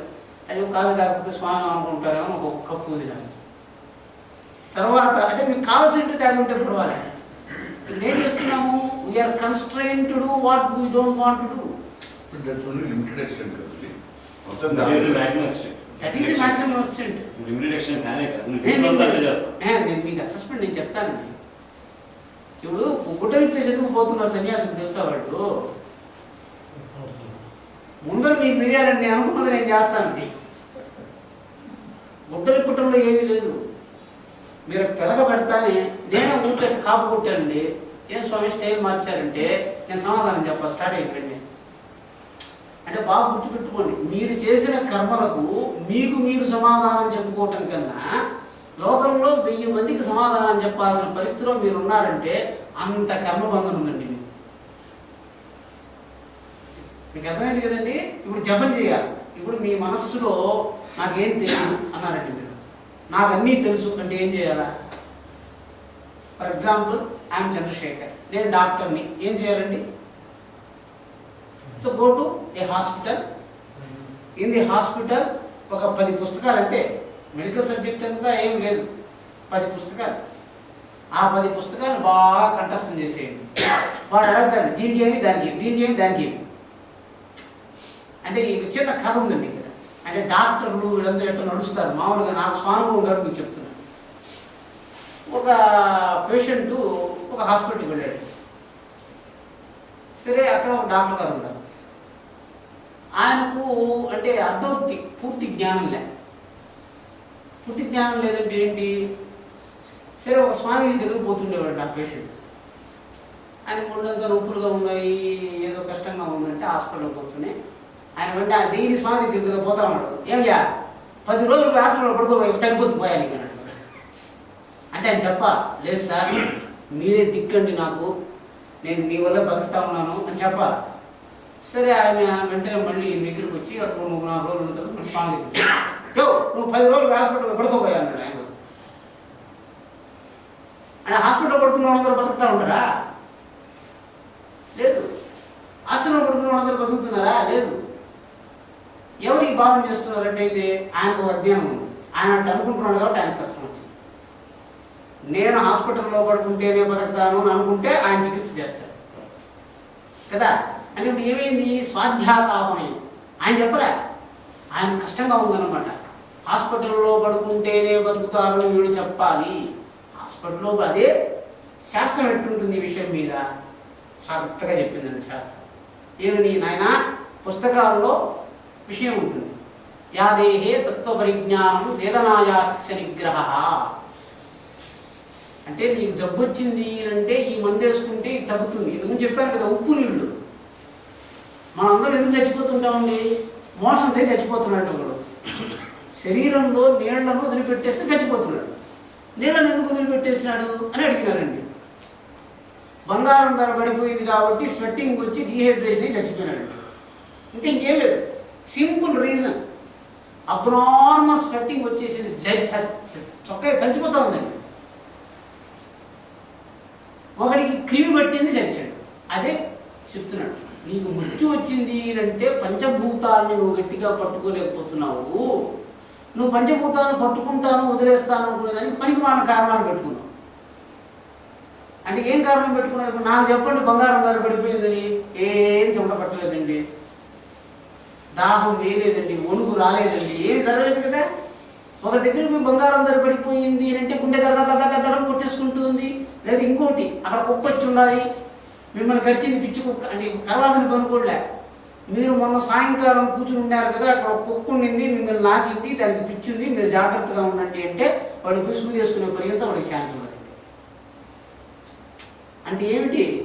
మీరు ఈ శరీరంలో ఉన్న ద్రవ్యాలని, పంచభూత పదార్థాలని ఇట్లా పట్టుకొని ఉండాలి అంటే మీకు ఎన్ని దొంగ కారణాలు కావాల్సి వస్తామని చూడండి. బంగారం ధర పెరిగితేనే నేను దీన్ని ఇటు పట్టుకొని ఉంటానండి, లేకపోతే నా శరీరంలో ఉన్న నీళ్ళను కూడా వదిలేస్తానని చెప్పినట్టు కాదా? అది చెప్పండి, కాదా? అంతే. అదే చెప్తున్నాడు, నాయన నువ్వు లోకానువర్తనాన్ని వదిలిపెట్టు. అంటే ఏంటి? లోకంలో ఎవరు ఏమనుకుంటారో వదిలిపెట్టేంత వరకు నువ్వు అంతర్ముఖుడికి కాలేవు. అంటే ఏమి లేదండి, పరీక్ష ఎట్టుంటుంది అంటే ఒక గురువు గారు మామూలుగా ఆయన దుర్మార్గులు మంచోడు వదిలేయండి, ఒక దెబ్బ దగ్గర నిలబడుకున్నాడు గురువు గారు. దెబ్బ దగ్గర నమస్కారం పెడితే కొంచెం ఉప్పు కదా అవుతుందేమో అని గురువు ఏమి ఆట వాడటంగా. ఆయన గురువుకి దానికి సంబంధం లే, మీరు చేయాలి. రోడ్లో నిలబడుకున్నాడు, నేను చేయాల్సింది నేను చేసేస్తాను. ఇప్పుడు మీకు నేను పరీక్ష పెడతాను. ఇప్పుడు అందరూ జై సమైక్యాంధ్ర జై సమైక్యాంధ్ర అని అరుస్తా ఉన్నారు కదా, అరుస్తున్నారు లేదా? మీరు పోయి నేను అక్కడ తిరుచానూరులో మన అమ్మవారి గుడి దగ్గరికి పోయి జై సమైక్యాంధ్ర అని అరవండి చూద్దాం, మీకు శక్తిలే. నేను చెప్తున్నా, మీరు అరవలేరు. అరిస్తే కొట్టేస్తారేమో అని భయం మీకు. లేకపోతే సన్నిధి వీధికి రండి. సన్నిధి వీధికి వచ్చేసి మీరేంట శ్రీమద్ రమారమణ గోవిందో అని అరవండి. అరవలేదు. మీరు అరుస్తారో నాకు చూపించండి. మీరు అరవలేరు, మీరు మాట్లాడలేరు. ఎందుకని? అదే ప్రతిబంధం, మార్గబంధన. వెంకట్రమణుడి ముందర నిలుచుకొని గోవిందా అరవాలంటే ఎంత శక్తి ఉంటారండి. ప్రతిబంధం. ఇప్పుడు మన శ్రీనివాస్ గారు అరుస్తారంటే నేను ఏం చేయమంటే చేస్తాను. శ్రీవారి సన్నిధి ముందు నిలబడి గోవిందో గోవింద అరవమనండి. అది అరిస్తే ఒక శక్తి వచ్చేస్తుంది మీకు. ఎందుకని? వాక్కుకి బంధనం పోయింది. నేను మాట్లాడలేను. ఒక మంచి పాడగాడండి, పాడుతున్నాడు, అక్కడ పాడేయండి. మనం పాడండి. ఎందుకు పాడకపోతున్నట్టు? శక్తి ఆగిపోతా ఉంది. అంటే చెప్తున్నాడు లోకానువర్తనం త్యక్త్వా, లోకం కోసరం మీరు కాదు. లోకానికి ఏం చెయ్యొద్దని చెప్పడం లేదండి నేను. వాళ్ళు ఏమనుకుంటారు? ఇప్పుడు నేను ఒక చిన్న ఎగ్జాంపుల్ చెప్తున్నానండి, మీ కర్మ ఎట్ట పట్టుకుంటుంది. శ్రీనివాస్ గారు వింటున్నారు అని నేను చెప్పాను అనుకోండి, వెంటనే పాపం నన్ను పట్టేస్తుంది. ఎందుకు చెప్పండి?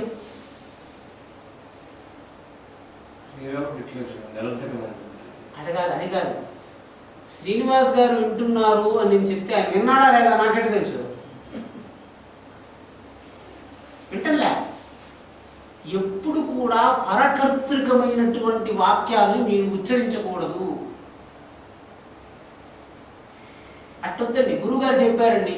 ఎందుకండి? గురువుగారు చెప్తేమండి, నేను చెప్తున్నానండి. స్వకర్తృకం. ఎప్పుడు కూడా పరకర్తృకమైనటువంటి క్రియను ఉచ్చరించేటువంటి వాడికి స్వాతంత్ర సిద్ధి ఉండదు. యజ్ఞం చేసేటప్పుడు నేను ఇస్తున్నాను అని చెప్పకపోతే దేవుడు తీసుకొద్దాను. ఎందుకు ఆడవాళ్ళకి యజ్ఞాధికారం లేదు అని అడిగారండి వేదంలో. ఎందుకు లేదండి? వాళ్ళకి సొంతంగా చేసే అధికారం లేదు, భర్త మీద వాళ్ళు బంధిస్తున్నారు కాబట్టి.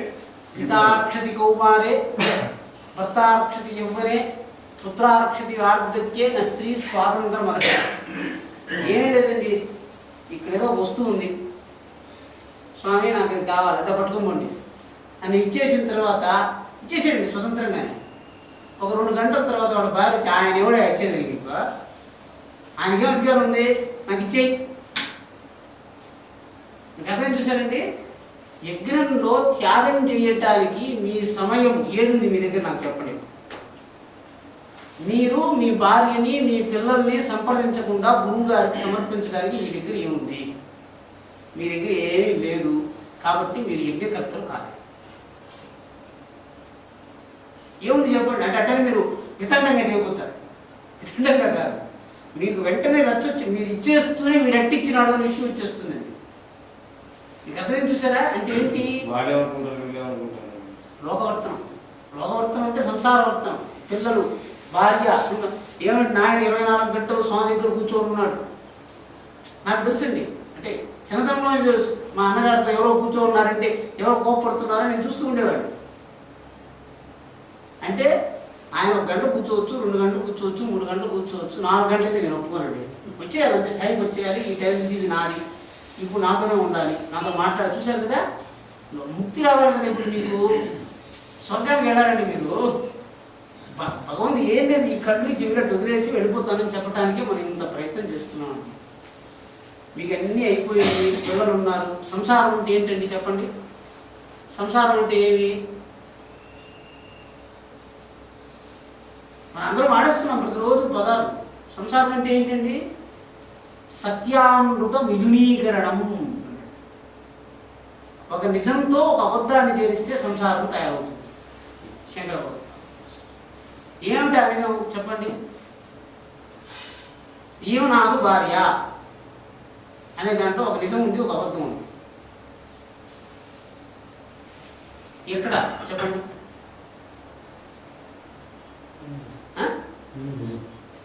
ఈమె నిజం అంటే మనం ఏం చేసాము? భార్య అనేది అబద్ధం అండి ముందర, అది లేదు. భార్య లేదు, మాతా నాస్తి, పితా నాస్తి, నాస్తి బంధు సహోదరాః, అర్థం నాస్తి, గృహం నాస్తి, తస్మాత్ జాగృత. మనం ఉండటం కోసం కల్పించుకునే వ్యవహారాలు ఇవన్నీ. అబద్ధం అది. కానీ ఆ అబద్ధాన్ని పెట్టుకునే మనం బాగా సంతోషిపోతాం. ఆ డాక్టర్ అండి ఎక్కడ కనపడటం లేదే, అబద్ధం అది. ఎందుకని? మనకు కనిపించింది. ఏది నిజం కాదు. సంసారంలో కూడా ఏం చేసాము? మనం చెప్పాం, మనం ఉపాసన. ఇప్పుడు సంసారం అంటే ఒక ఉపాసన. మీకు అర్థం చెప్తాను. ఎందుకంటే ఆయన డాక్టర్ అంటే డాక్టర్ చదువుకున్నాడు, డాక్టర్ అయ్యాడు. లేనంటే ఎట్లాగా పెళ్లి చేసుకున్నాడు, భార్య అయింది. మీరు గట్టిగా సంసారంలో లీనమైపోయి ఉన్నారు. మీకు చెప్తాను, మీరు గట్టిగా సంసారంలో లీనమైపోయి ఉన్నారంటే ఏం లేదండి. ఎంత గట్టిగా సంసారంలో లీనమైపోయి ఉన్నారంటే అదే చెప్తున్నాడు, దృఢ భావనయా. 100 రూపాయల నోట్లు చూపించితే డబ్బు అన్నారు. మీరు చెప్పకూడదు, దాని దగ్గర చెప్పించారు. ఏది సత్తు? ఎక్కడైనా అదే అదే పూర్తి చేస్తాను. 5-10 నిమిషాలు పూర్తి చేస్తాను. ఏది సత్పదార్థం అండి? ఎక్కడైనా అదే ట్రూత్ అయినట్టు సత్పదార్థం. టైం టు టైం వేరియేషన్ లేకుండా, ప్లేస్ టు ప్లేస్ వేరీ అవ్వకుండా ఉన్నది సత్పదార్థం. ఏం లేదండి, మీ దగ్గరే 100 బుద్ధులు ఉన్నాయండి. అన్ని బుద్ధులు దాన్ని ఒకటేగా చెప్తే అది సత్యం. మీరు సుదర్శన్ ఉన్నాడు, వీళ్ళందరూ ఉన్నారంటే ఉన్నారా లేరా అని మనకు తెలియదండి. ఉన్నట్టు కనిపిస్తుంది. లేరు వాళ్ళు, ఉన్నట్టు కనిపిస్తూ ఉంది. నేను మళ్ళీ మీకు ఒప్పిస్తాను. ఇప్పుడు మామూలుగా మోహభ్రాంతి, భయభ్రాంతి అని 2 భ్రాంతులు అండి శాస్త్రంలో. మనం ఎప్పుడైనా కొత్తగా సముద్రం ఒడ్డుకు పోయినాం అనుకోండి, అక్కడ చిల్ల పెంకులు పడి ఉంటాయండి, గవ పెంకులు. దాన్ని చూస్తే తల మెరుస్తూ ఉంటుంది. కుక్క కూడా పోయింది అనుకోండి అక్కడికి, ఆ మెరుపుని పట్టించుకోదండి. ఎందుకని? దానికి భ్రాంతి లేదు. ఒక్కటే పదార్థం, అది గవ్వ. అది గవ్వ అయితేమి, వెండి అయితేమి. మీకు వాసన ఏం పట్టిందంటే ఇది వెండి అయితే నాకు కావాలంటే ప్రతిదాన్ని వెండా కాదా అని చూస్తున్నారు మీరు. ఇది వెండి అయితే నాకు కావాలని మీరు అనుకున్నారు కాబట్టి ప్రతిదాన్ని ఇది వెండా చెలపెంక అని చూస్తున్నారు మీరు. మీకు ఏదైనా ఒకటి అంటే దాన్ని చూస్తారా మీరు? చూడండి. పదార్థ జ్ఞానం తెలిస్తే అంటే కాదు, మనము లోకంలో వ్యవహారం చేయటం కోసమని జీవులు, మనుష్య జీవులు కల్పించుకున్నటువంటి భ్రమ వ్యవహారం కానీ వాస్తవంగా ఈ వ్యవహారం లేకపోయినా వాడికి లోపించిన ఆనందం ఏమీ లే. కానీ సంసారంలో మనం ఏం చేసుకున్నామంటే ఈమె నా పత్ని అనుకుని మనం పొందిన శాంతి, అది నాకు పత్ని లేదు అనుకుని అది పొందిన అశాంతి ఏముంది? దానికి ఎందుకు చేసామట్లా అంటే ఇది మీకు అర్థమైందని. ఈమె నా పత్ని అని అనుకుంటే ఏమిటండి చెప్పండి? మీరు అనుకుంటున్నారు కదా, ఇప్పుడు పెళ్లి చేస్తున్నారు కదా, పెళ్లి చేసేటప్పుడు మంత్రాలన్నీ మీరు ఒకసారి అవలోకనం చేసుకుంటే ఏమండి ఏం చెప్పండి? పత్ని అన్నారు కదా, 2 వాక్యాలు ఉంటాయండి. ఈమె నా భార్య అని మీరు చెప్పినప్పుడు మిగిలిన వాళ్ళు నా భార్యలు కాదు అని సిద్ధించిపోయింది కదా. అంటే మీ శరీరంలో ఉన్న కామాన్నంతా రాశి చేసి ఒక పదార్థం మీద పెట్టి, ఇంకా లోకంలో ఏ స్త్రీని చూచినా కూడా నాకు కామోత్పత్తి జరగదు అని చెప్పటానికి చేసేటువంటి తీవ్ర ప్రయత్నమే వివాహ సంస్కారం. ప్రయోజనం ఎందుకు పెళ్లి చేస్తున్నారు? మనం ఏదైనా ఒక దాన్ని చూసామండి, చూస్తే మనకి ఇక్కడ ఏం వికారం వస్తూ ఉంది? శరీరంలో రోమాశ్రమం జరిగిపోయింది, అవయవాల్లో రసాయనాలు మారిపోయినాయి, గట్టిగా ఉన్నది మెత్తదైంది, మెత్తగా ఉన్నది గట్టిదైపోతుంది, స్తంభించింది లేదా తేలిపడిపోయింది. దాన్ని చూస్తే ఇక్కడ క్రియ వచ్చింది కదా.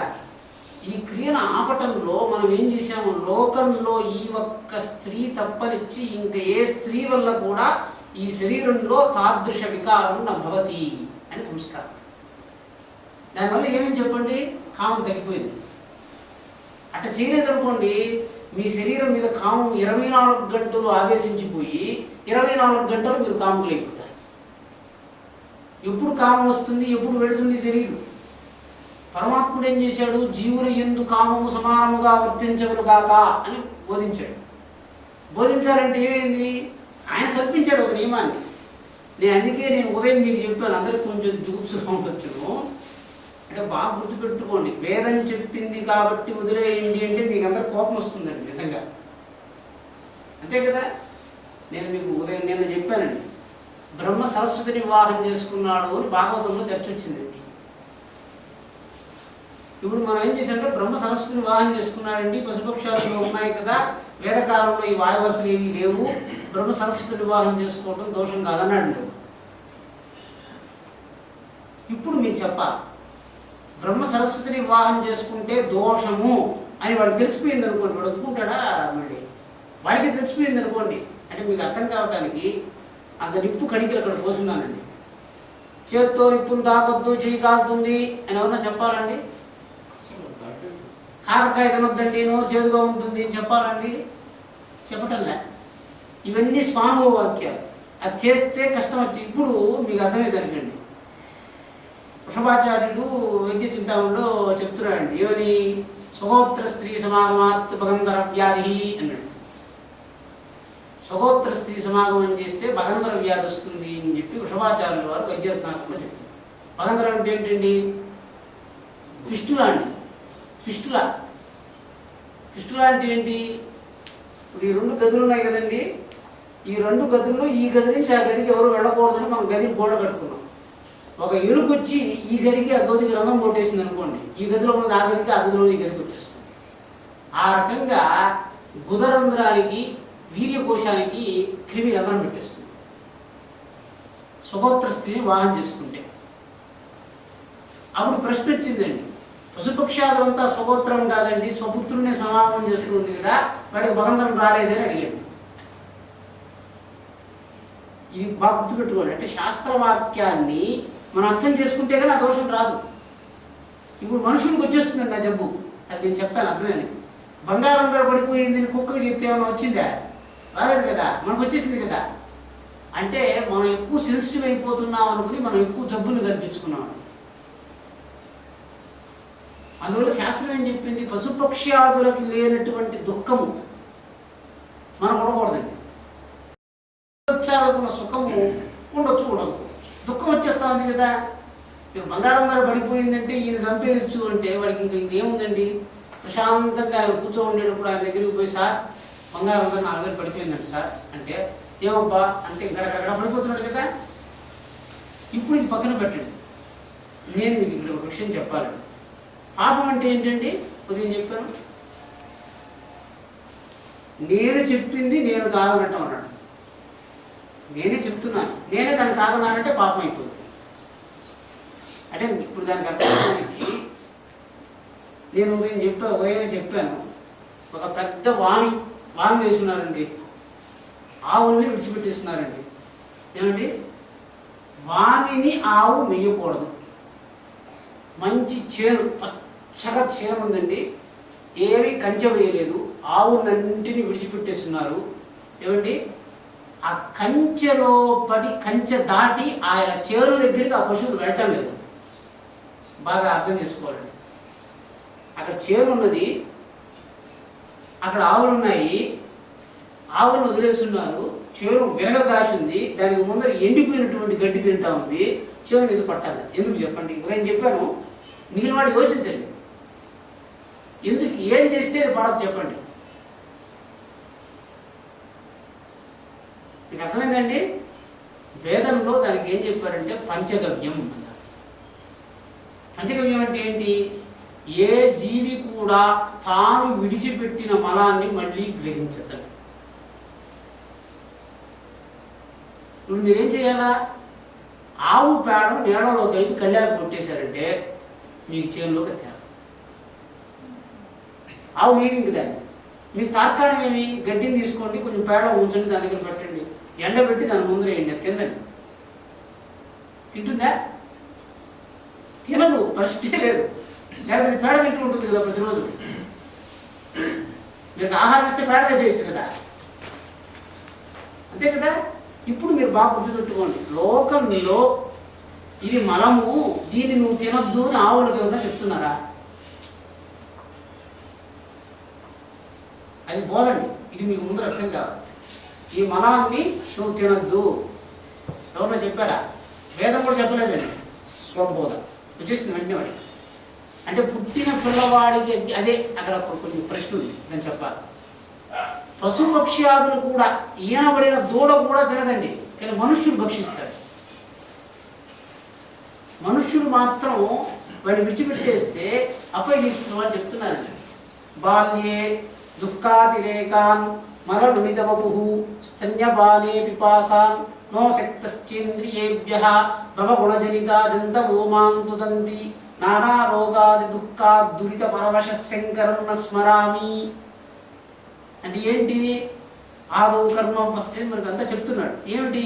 మాతృగర్భంలో ఉండి ఆ మరణాన్ని అంతా పట్టుకుని వాడిని విడిచిపెట్టేస్తే ఆ మలాన్ని అట్లా పిసికేసుకుని ఒళ్ళంతా మద్దనం చేసి వాడు నోట్లో పెట్టుకొని కూడా వేలు చీకేస్తాడు. కేవలం మనుష్యుడికి మాత్రమే. అది ఎందుకు నేను మరి చెప్తాను. ఎందుకంటే వాడు సింహంలాగా వస్తున్నాడని చెప్తామండి. ఎందుకని? సింహము రాజండి స్వభావత. రాజుగారు వస్తున్నారంటే రాజుగారు వస్తున్నారు అని తప్పిడి కొట్టాల. సింహం వస్తుందంటే తప్పిడి కొడతారండి, వెళ్ళిపోతారు అందరూ అంతే. ఎవరు రాజు? సింహమే రాజు. మనం అందరం దొంగరాజు. ఎవరో తప్పిడి కొట్టి తరివేసింది కాదండి. ఏమిటండి? పద్యం మీరు చదువుకొని ఉంటారు. క్రాసములేక సృత్య జరాక్రసమైన విశీర్ణమునైన సాయాసమునైన నష్టరుచి అయిన ఏం చేసినా కూడా సింహము కేవలము మత్తే వారికి ఉన్నటువంటి కుంభాస్త్రాన్ని కొట్టి ఆ మాంసాన్ని మాత్రమే భుజిస్తుంది అన్నమాట. సింహం యొక్క లక్షణం అంటే దాని యొక్క రాచరికం అన్క్వశ్చనబుల్. అది మీకు అర్థం కావాలండి. మీరు ఎవ్వరూ వచ్చి ఆయన ఎలక్ట్ చేయాల్సిన పల్లె. సింహం వచ్చింది అడవిలో ఏ మృగానికైనా చెప్తారా? చెప్పరు. మీరు ఆ విధంగా రాజు అయిపోతే ఈ రాజ్యాలలో ఏం ప్రయోజనం ఉందండి? అంటే దీనికి స్వభావ జ్ఞానం అన్నారు. అందుకోసం చెప్పారు ఇదంతా. స్వభావ జ్ఞానం అంటే ఏంటి? ఇది మలము. నేను ఇప్పుడు మీరు ఆ కుక్క కదండి, ఆ మలాన్ని దాని మీద కొంచెం కావాలంటే ఒక కేక్ దాన్ని పెట్టండి ఏంటంటే. ఇప్పుడు ఇది ఒక సబ్జెక్ట్ ఉందండి ఇక్కడ. శంకరాచార్య దీని గురించి ఒక మాట చెప్తారు. అందుకోసం నేను చెప్పాను ఇదంతా. ఇప్పుడు రాగద్వేషాలు ఉండకూడదని ఎక్కడో ఎవరన్నా మలం తిన్నారంటే ఒక ఆయన ఉన్నారు, చంద్రశేఖర సరస్వతి స్వామి వారు మలాన్ని తిన్నారండి. మామూలుగా యోగ సిద్ధిలో మలభక్షణంలో ఒక ప్రక్రియ. కాకపోతే మలభక్షణం చేసే ప్రక్రియ గురించి నేను కొంత చెప్పాలి. మలం అంటే అదే అనుకోబాకండి. మలం అంటే చెమట, మూత్రం, ఉమ్మి, కంటిలో నుంచి కారేటువంటి అశ్రుపాతం, చెవిలో నుంచి వచ్చిన గులిమి, మన శరీరంలో మనం వద్దు అని విడిచిపెట్టినటువంటి ఏ పదార్థమైనా కూడా మలమే. గుర్తుపెట్టుకోండి. మనం వద్దు అని వదిలేసామని, వద్దు అని వదిలేసిన దాన్ని మీరు పట్టుకోవలసిన పరిస్థితి మీకు ఎందుకు వచ్చింది అది చెప్పాలా ముందర. పాపం అంటే ఏంటి? ఇది నాకు వద్దు అని మీ శరీరమే తోసేసింది బయటికి. మళ్ళీ మీరు తీసుకుంటే మీ శరీరం పట్టుకుంటుందా? దాన్ని పట్టుకోదు కదా. అంటే మన పదార్థ జ్ఞానం ఎవడికి సిద్ధించదో వాడికి బ్రహ్మ విద్య సిద్ధించదు. అంటే ఏమిటి? ఇది నాకు వద్దు, ఇది నాకు కావాలి అనే జ్ఞానాన్ని కుక్క కూడా చెప్తాడు వాడు. అందువల్ల అంటే మీకు బాగా అర్థమయ్యేదానికి నేను చాలా రోజుల క్రితం మీకు చెప్పాను. కుక్క పోతూ ఉందండి. మన శ్రీనివాస్ గారు పర్యాయము మన ఒక పశువు మీద ఒక మంత్రావాహనం చేశామంటే అది రమ్మంటే వస్తూ ఉంది నేను చెప్పానండి. ఆయన వెంటనే ఆయన అన్నారు, స్వామి వెళ్ళమంటే వెళ్ళాలన్నాడు. అంటే ఏమిటి దేవత మీద 2 వశ్యతలండి. అంటే ఇది సందర్భం వచ్చింది కాబట్టి చెప్తున్నా. శ్రీపాద శ్రీవల్లభ చరిత్రలో ఒక పర్యాయం శ్రీపాద శ్రీవల్లభుడు కూర్చున్నారటండి. చరిత్ర అది వాస్తవం అవాస్తవం అనేది పక్కన పెట్టండి, వృత్తాంతాన్ని మనం ఇప్పుడు చర్చిస్తున్నాం. ఆయన కూర్చొని మాట్లాడుకుంటూ ఉన్నారటండి. 20-30 మంది గురువులు కూర్చుని ఉన్నారు, అందరూ సభ చేసి ఉన్నారు. ఆకాశం నిండా దేవతలు వచ్చేస్తున్నారట. ఆకాశం నిండా దేవతలు వచ్చేసి ఉంటే అందరూ ఎవరికి వాళ్ళు అబ్బా మనం ఉన్నాం కాబట్టి వాళ్ళు వచ్చినారు వాళ్ళు అనుకుంటున్నారట. సరే అప్పుడు శ్రీపాద శ్రీవల్లభుని అడిగితే ఆయన అన్నాడట, ఉన్నారు కాబట్టి వచ్చారని చెప్తే పర్లేదు, ఎవరు చెప్తే వెళ్ళిపోతారో వాళ్ళు చెప్తే వచ్చినట్టు ఆయన ఒక కండిషన్ పెట్టాడు. అంటే ఇప్పుడు ఆ కండిషన్ కరెక్టేనా? రమ్మంటే వస్తే పొమ్మంటే పోవాలా? అవసరం లే. కానీ ఆయనకు తెలుసు అన్నమాట, ఏం చెప్తే వాడికి ఆ మాయ గమ్మేస్తుంది. ఆ సమయానికి వాడికి మాయ గమ్మేసింది. ఏమిటి మాయ గమ్మింది అంటే, ఎవరి కోసం వచ్చారో తెలియాలంటే ఎవరు చెప్తే పోతారో వాళ్ళు చెప్తే పోయినట్టు అన్నాడు ఆయన. దిస్ ఈజ్ ఏ లాజిక్, అంతే కదా. పిలిచిన వాడే చెప్తే పోవాలని ఏముంది, ఆ తర్వాత మనం యోచిద్దామండి. అంటే ఇప్పుడు మనకు మీరు బాగా గుర్తుపెట్టుకోండి, అక్కడ మంచి రుచికరమైనటువంటి భక్ష్య పదార్థాలు మీ గంటి ముందర పెట్టున్నారు. జాంగ్రీ జిలేబీ అన్నీ పెట్టున్నారు. ఇటువైపు మీకు ఇష్టం లేనటువంటి అసహ్యకరమైనటువంటి పదార్థాన్ని పెట్టున్నారు. రెండింటినీ మీరు ఇటు చూశారు. చూస్తే వెంటనే ఏం జరిగిందండి? లాల తయారైందండి. నోట్లో లాలోత్పత్తి వచ్చిందండి. జాంగ్రీని చూస్తూనే లాలోత్పత్తి వస్తే వాడు ఏం చేశాడు? లాలు మింగేశాడు. మల పదార్థాన్ని చూస్తూనే వాడికి లాలోత్పత్తి ఏం చేశాడు? తుపుక్కును ఉండేశాడు. ఇప్పుడు చెప్పాడు, దేన్ని భావన చేసినప్పుడు అంతరంగంలో ఉత్పత్తి అయిన ద్రవ్యాన్ని కూడా, లాలలో మార్పు లేదండి, ఇది మీరు బాగా గుర్తుపెట్టుకోవాలండి. లాల పదార్థంలో మాంస పదార్థాన్ని స్మరణ చేసినప్పుడు వచ్చిన లాలకు, శాకం స్మరణ చేసినప్పుడు వచ్చిన లాలకు, మల పదార్థాన్ని స్మరణ చేస్తే వచ్చిన లాలకు రసాయనికంగా ఏ మార్పు లేదు కదా. కానీ మల పదార్థాన్ని స్మరిస్తే వచ్చిన లాలను మనుష్యులు తెలియకుండానే థూ అని ఉమ్మేస్తున్నారు. ఎవరు చెప్పారు అది? అంటే ఎందుకు శరీరంలో దోషం ఎట్టగలుగుతా ఉంది మీకు చెప్తున్నానండి. ఇది నేను ఎవ్వరూ చెప్పకుండానే మీరు ద్వేషించే పదార్థాన్ని మీరు లోపల ఉత్పత్తి అయినా కూడా మీ శరీరం బయటకు పోషిస్తాం. మీకు అర్థమైందా? ఇది ఈ సిద్ధాంతం అర్థం వాళ్ళు ముందర ఇది మీకు అర్థమైతే ఆ ద్వేషాన్ని మార్చి, మొట్టమొదటిది అంటే సిద్ధుడికి ఒక పరీక్ష అండి, సిద్ధి పొందినాడా లేదా అనే పరీక్ష ఎట్లుంటుందంటే, ఒకసారి 4 చాపమంటారండి, అంత చక్కెర వేస్తారు 4 మీద. ఇప్పుడు మీకు ఎవరికైనా లాలోత్పత్తి అవుతా ఉందా? కావడం లేదు కదా. చక్కెర వేస్తానే అబండెంట్ ఫ్లో ఆఫ్ లాల్ వచ్చేస్తుంది. వచ్చి 4 మీద చక్కెరను కరగకుండా వాడు ఎంతసేపు పెట్టుకోగలడో అంతసేపు అంతఃకరణ వికారాన్ని వాడు చేయించినాడు. ఆ విధంగా 4 మీద చక్కెర పెట్టుకొని అది కరగకుండా చూడాలండి. మనకు ఏమైనా ఇష్టం లేని పదార్థాలు పెడితే గుట్టుకుని మింగిన చొమ్ము నీళ్లు తాగినా అది లోపలికి పోదు. అటువంటి దాన్ని అటు అనుకుంటే ప్రశాంతంగా లోపలికి వెళ్ళిపెట్టేట్టు చేయాలి. ఇవన్నీ సిద్ధులు. మనుష్యుడికి ఇవే కదా సిద్ధులు. ఈ సిద్ధులు దాటిన తర్వాత వాడికి పరార్థ సిద్ధి వస్తున్నప్పుడు మీరు చెప్పాలంటే ఇవన్నీ మీరు చెప్పిన తర్వాత నేను చెప్పదలిచింది ఏంటి? లోకంలో బరువు ఉంది, ఇక్కడ బరువు లేదు. అక్కడ తేలిగ్గా ఉంది, ఇక్కడ బరువుగా ఉంది. దాన్ని వదిలేస్తాను, దీన్ని పట్టుకుంటాను. శరీరాన్ని వదిలేస్తాను, దాన్ని పట్టుకుంటాను. ఇవే కదండి మహిమలు. వాడి మనసులో ఏముందో నాకు తెలుసు, నా మనసులో ఏముందో వాడికి తెలియదు. లోకంలో అన్ని సర్వధీ సాక్షిభూతం. అన్ని మనస్సులో ఉండేదట్టు తెలుస్తుంది. నా మనస్సులో ఉండేదే నాకు అడ్డంగా ఉంటే. ఇప్పుడు ఇంతకుముందు అదే కదా చెప్పాను నేను. బంగారం ధర నేను అడిగాను, ఆయన అడిగితే వెంటనే ఆయన ఏం చెప్పారు తెలుసా? ఆయన ఏం చెప్పారు?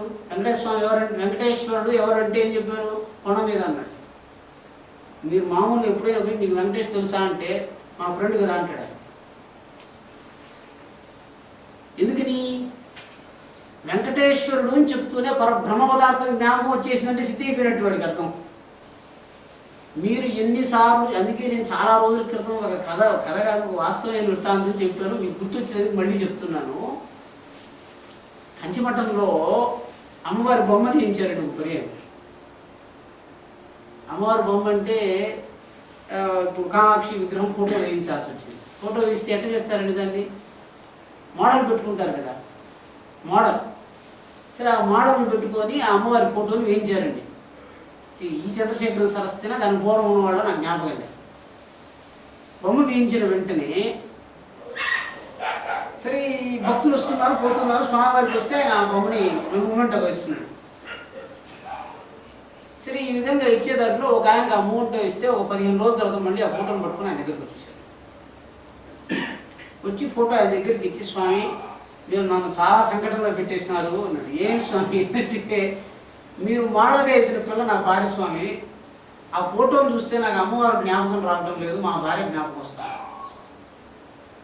అంటే లోకంలో ఉన్న పదార్థాన్ని చూస్తే కామం జ్ఞాపకం వస్తుంది. ఉదాహరణకు ప్రశాంతంగా మీరు కూర్చుని ఉన్నారు కదా, నేను ఒక మాట చెప్తున్న కోపం వచ్చేసిందంటే అర్థమేమి? ఒక మాట చెప్తే మీకు క్రోధం జ్ఞాపకం వస్తాము, ఇట్లా అర్థం చేసుకోండి. ఒక మాట చెప్తే మీకు క్రోధం వచ్చింది, ఒక మాట చెప్తే మీకు సంతోషం వచ్చింది, ఒక మాట చెప్తే మీకు కామం వచ్చింది. అమ్మవారి చిత్రాన్ని చూస్తే భార్య రూపంలో ఉంది కాబట్టి నేను అమ్మవారిని చూడలేకపోతున్నాను, గురువుగారు మీరు ఇచ్చారు, దాన్ని ఏం చేయాలో నాకు తెలియలేదు, నేను ఏం చేయాలి చెప్పండి నేను అడిగాడు వచ్చాను. ఎందుకని? ప్రతిరోజు భార్య ఫోటో చూసి పూజ చేసినట్టుగా ఉంది నాకు. అంటే ఇప్పుడు భార్య అంటే ఆమె కూడా అమ్మవారి అండి, అందరికీ అమ్మవారు బోధిస్తూ ఉంది కదా ఆమె. మిగిలిన వాళ్ళందరికీ కామాక్షి అమ్మవారు అని చెప్పి నమస్కారం పెడుతున్నారు కదా దానికి. అంటే దృఢ భావన చేత అంతవరకు అందరికీ అమ్మవారుగా కనిపించింది, ఆయన ఒక్కడికి మాత్రం పెళ్ళంగా కనిపిస్తాం. అంటే ఇంకో రకంగా చెప్పాలంటే ఆమెకు మాత్రమే అమ్మగా కనిపించడానికి ఉన్న అవకాశం క్లోజ్ అయిపోయింది, ఆయన ఒక్కడి దగ్గర నుంచి మీరు అందరికీ అమ్మగా కనిపిస్తారు. అంటే ఏంటి? ఒకే ఒక్క వాక్యం మన మనస్సులో చేరటం వల్ల అందరికీ తల్లిగా గోచరించింది, మనకు తల్లిగా గోచరించడం. ఇప్పుడు మీరేం చేయాలి? మీ తలకాయ నుంచి ఆ వాక్యాన్ని తీసేయాలి. అదే జపం.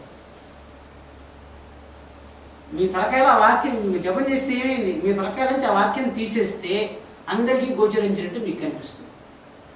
పూర్తి చేస్తున్నాను కాబట్టి ఇప్పుడు మీరు ముక్తి పొందడానికి శంకర భగవత్పాదులు చెప్పిన సోపానాన్ని మళ్ళీ పునరుద్ఘాటన చేసి పూర్తి చేస్తున్నారు. మీరు ఏమైనా మార్గం చేయాలంటే ఒకే శ్లోకం అండి. లోకవాసనాన్ని లోకానువర్తనం త్యక్త్వా త్యక్త్వా శాస్త్రానువర్తనం దేహానువర్తనం త్యక్త్వా స్వాధ్యాసాపనయం కురు. మీరు ముక్తి పొందాలనుకుంటే, ముక్తి అంటే ఏంటి? శాంతిని, వశ్యతని, పరమాత్మ స్వరూపాన్ని తెలుసుకోవాలనుకుంటే మొట్టమొదట లోక సంబంధం వల్ల మీలో కలిగే వికారాన్ని వదిలిపెట్టేయండి. 2, శాస్త్రంలో ఇట్టే చెప్తున్నారు దీని ప్రకారమే జరగాలనే వికారాన్ని వదిలిపెట్టేయండి. 3, నేను అనుకుంటున్నాను కాబట్టి ఇట్టే జరగాలనే దాన్ని ఒకటి వదిలిపెట్టేయండి. ఇది ఎవరు చెప్పారు ఈ మాట? వామదేవుడు. చాందోగ్యోపనిషత్తులో వామదేవుడు అంటే మీకు బాగా అర్థం కావడానికి మనందరం ఏంటంటే పుట్టాము, జపం చేశాము, మోక్షాన్ని పొందాము, పరమాత్మని తెలిసేసుకున్నామని మనం అనుకుంటున్నాం. మాతృగర్భంలో ఉండగానే పరమాత్మని తెలుసుకున్నటువంటి వాడు ఒకడు ఉన్నాడండి ఉపనిషత్తులో. ఆయన గురించి మళ్ళీ మనం సందర్భం వచ్చినప్పుడు మాట్లాడుకున్నాము. ఆయన పేరు వామదేవుడు. ఆయన జ్ఞానం ఇప్పుడు మీకు క్వశ్చన్ వచ్చింది కదా, స్వరూప జ్ఞానం వచ్చిందంటే ఏమొస్తుంది చెప్పండి? ఇప్పుడు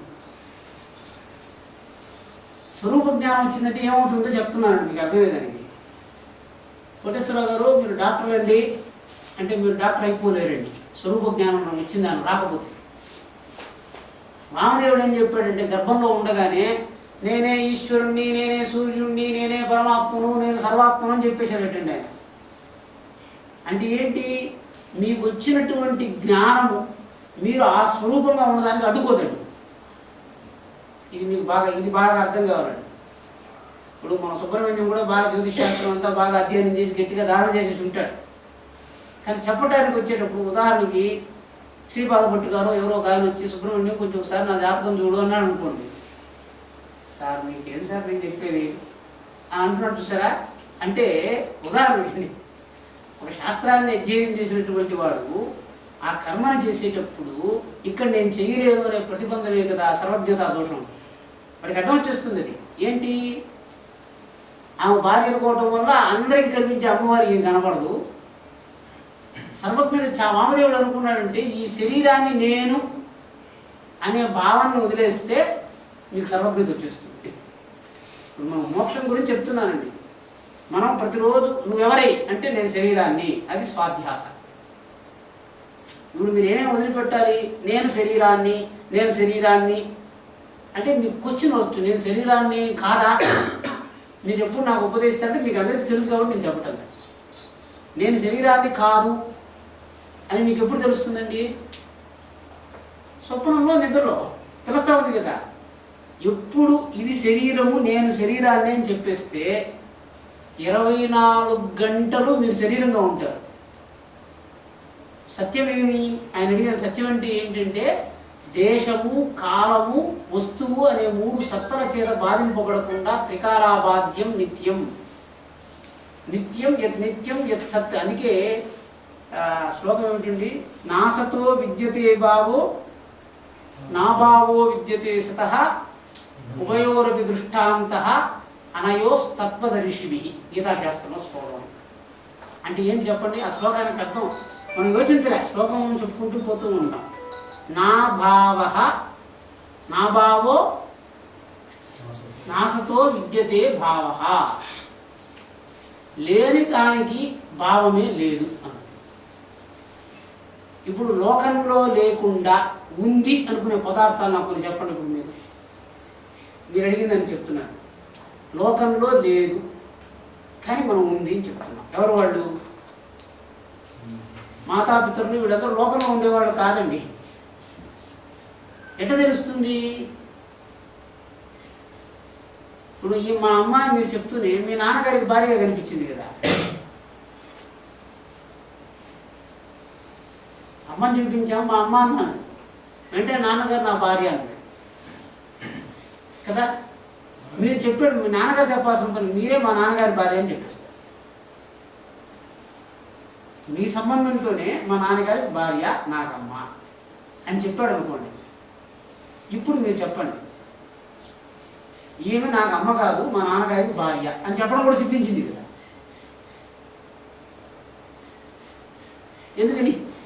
ఎందుకని సిద్ధించింది? మా నాన్నగారికి 2వ భార్య, నాకు తల్లి కాదు. మా నాన్నగారి భార్యలందరూ నాకు తల్లి కాదు కదా. అంటే అదే పదార్థాన్ని 2 వాక్యాలు పట్టుకోవటం లేదు. చూడండి, సత్ అయితే అన్నీ దాన్నే పట్టేస్తుంది. మా నాన్నగారి భార్య అయినా మా అమ్మ అయినా ఒకదాన్ని పడితేనే అది సత్తు. మా నాన్నగారి భార్య కానీ మా అమ్మ కాదని చెప్పామంటే అది అసత్తు. అబద్ధమైపోయింది.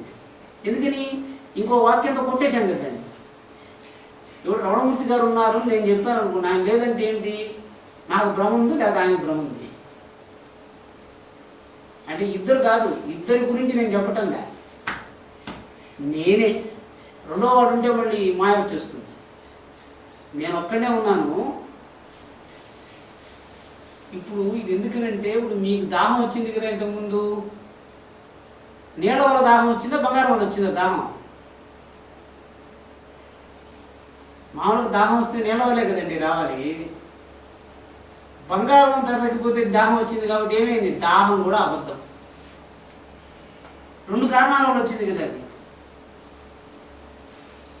బంగారం లేకపోయినా దాహం వస్తుంది, నీళ్లు లేకపోయినా దాహం వస్తుంది. అంటే దాహం దేని వల్ల వచ్చిందో తెలియదు కదా మీకు. కాబట్టి దాహం కూడా విడిచిపెట్టేయచ్చు మీకు. సత్పదార్థం కాదు అది. అదే చెప్తున్నాడు, నాసతః విద్యతే అభావ. నాసతో విద్యతే భావో నాభావో విద్యతే సతః. ఇప్పుడు మీరు యోచించుకోండి, మనస్సులో ఉండేది లోకంలో లేనిది, లోకంలో ఉండేది మనస్సులో ఉండేది, లోకంలో ఉన్న మనస్సు కనపడింది. ఉభయోరపి దృష్టః అంతః. 2 దృష్ట పదార్థానికి ఎండులో ఉన్నదే కానీ దాష్ట్ర పదార్థానికి ఎండులో ఉన్నది కాదు. మామూలుగా అంటే మీరు యోచించుకోండి, సమయం అయిపోతుంది. దృష్టాంతః ఉదాహరణ అని 2 మాటలు ఉన్నాయి. అంటే ఇక్కడ చెప్తే ఇప్పుడు ఉండేవాళ్ళు సుబ్రహ్మణ్యం గారు చెప్పాలి, లేకపోతే మన శర్మ గారు చెప్పాలి. దృష్టాంతానికి ఉదాహరణకి ఏమిటి భేదం? దృష్టం అంటే కనిపించేది, దృష్టాంతం కనిపించే పదార్థం. అది శాస్త్ర పరిభాష. అది అంటే భార్యకు పత్నికి భేదం ఏమిటి అని అడిగారండి.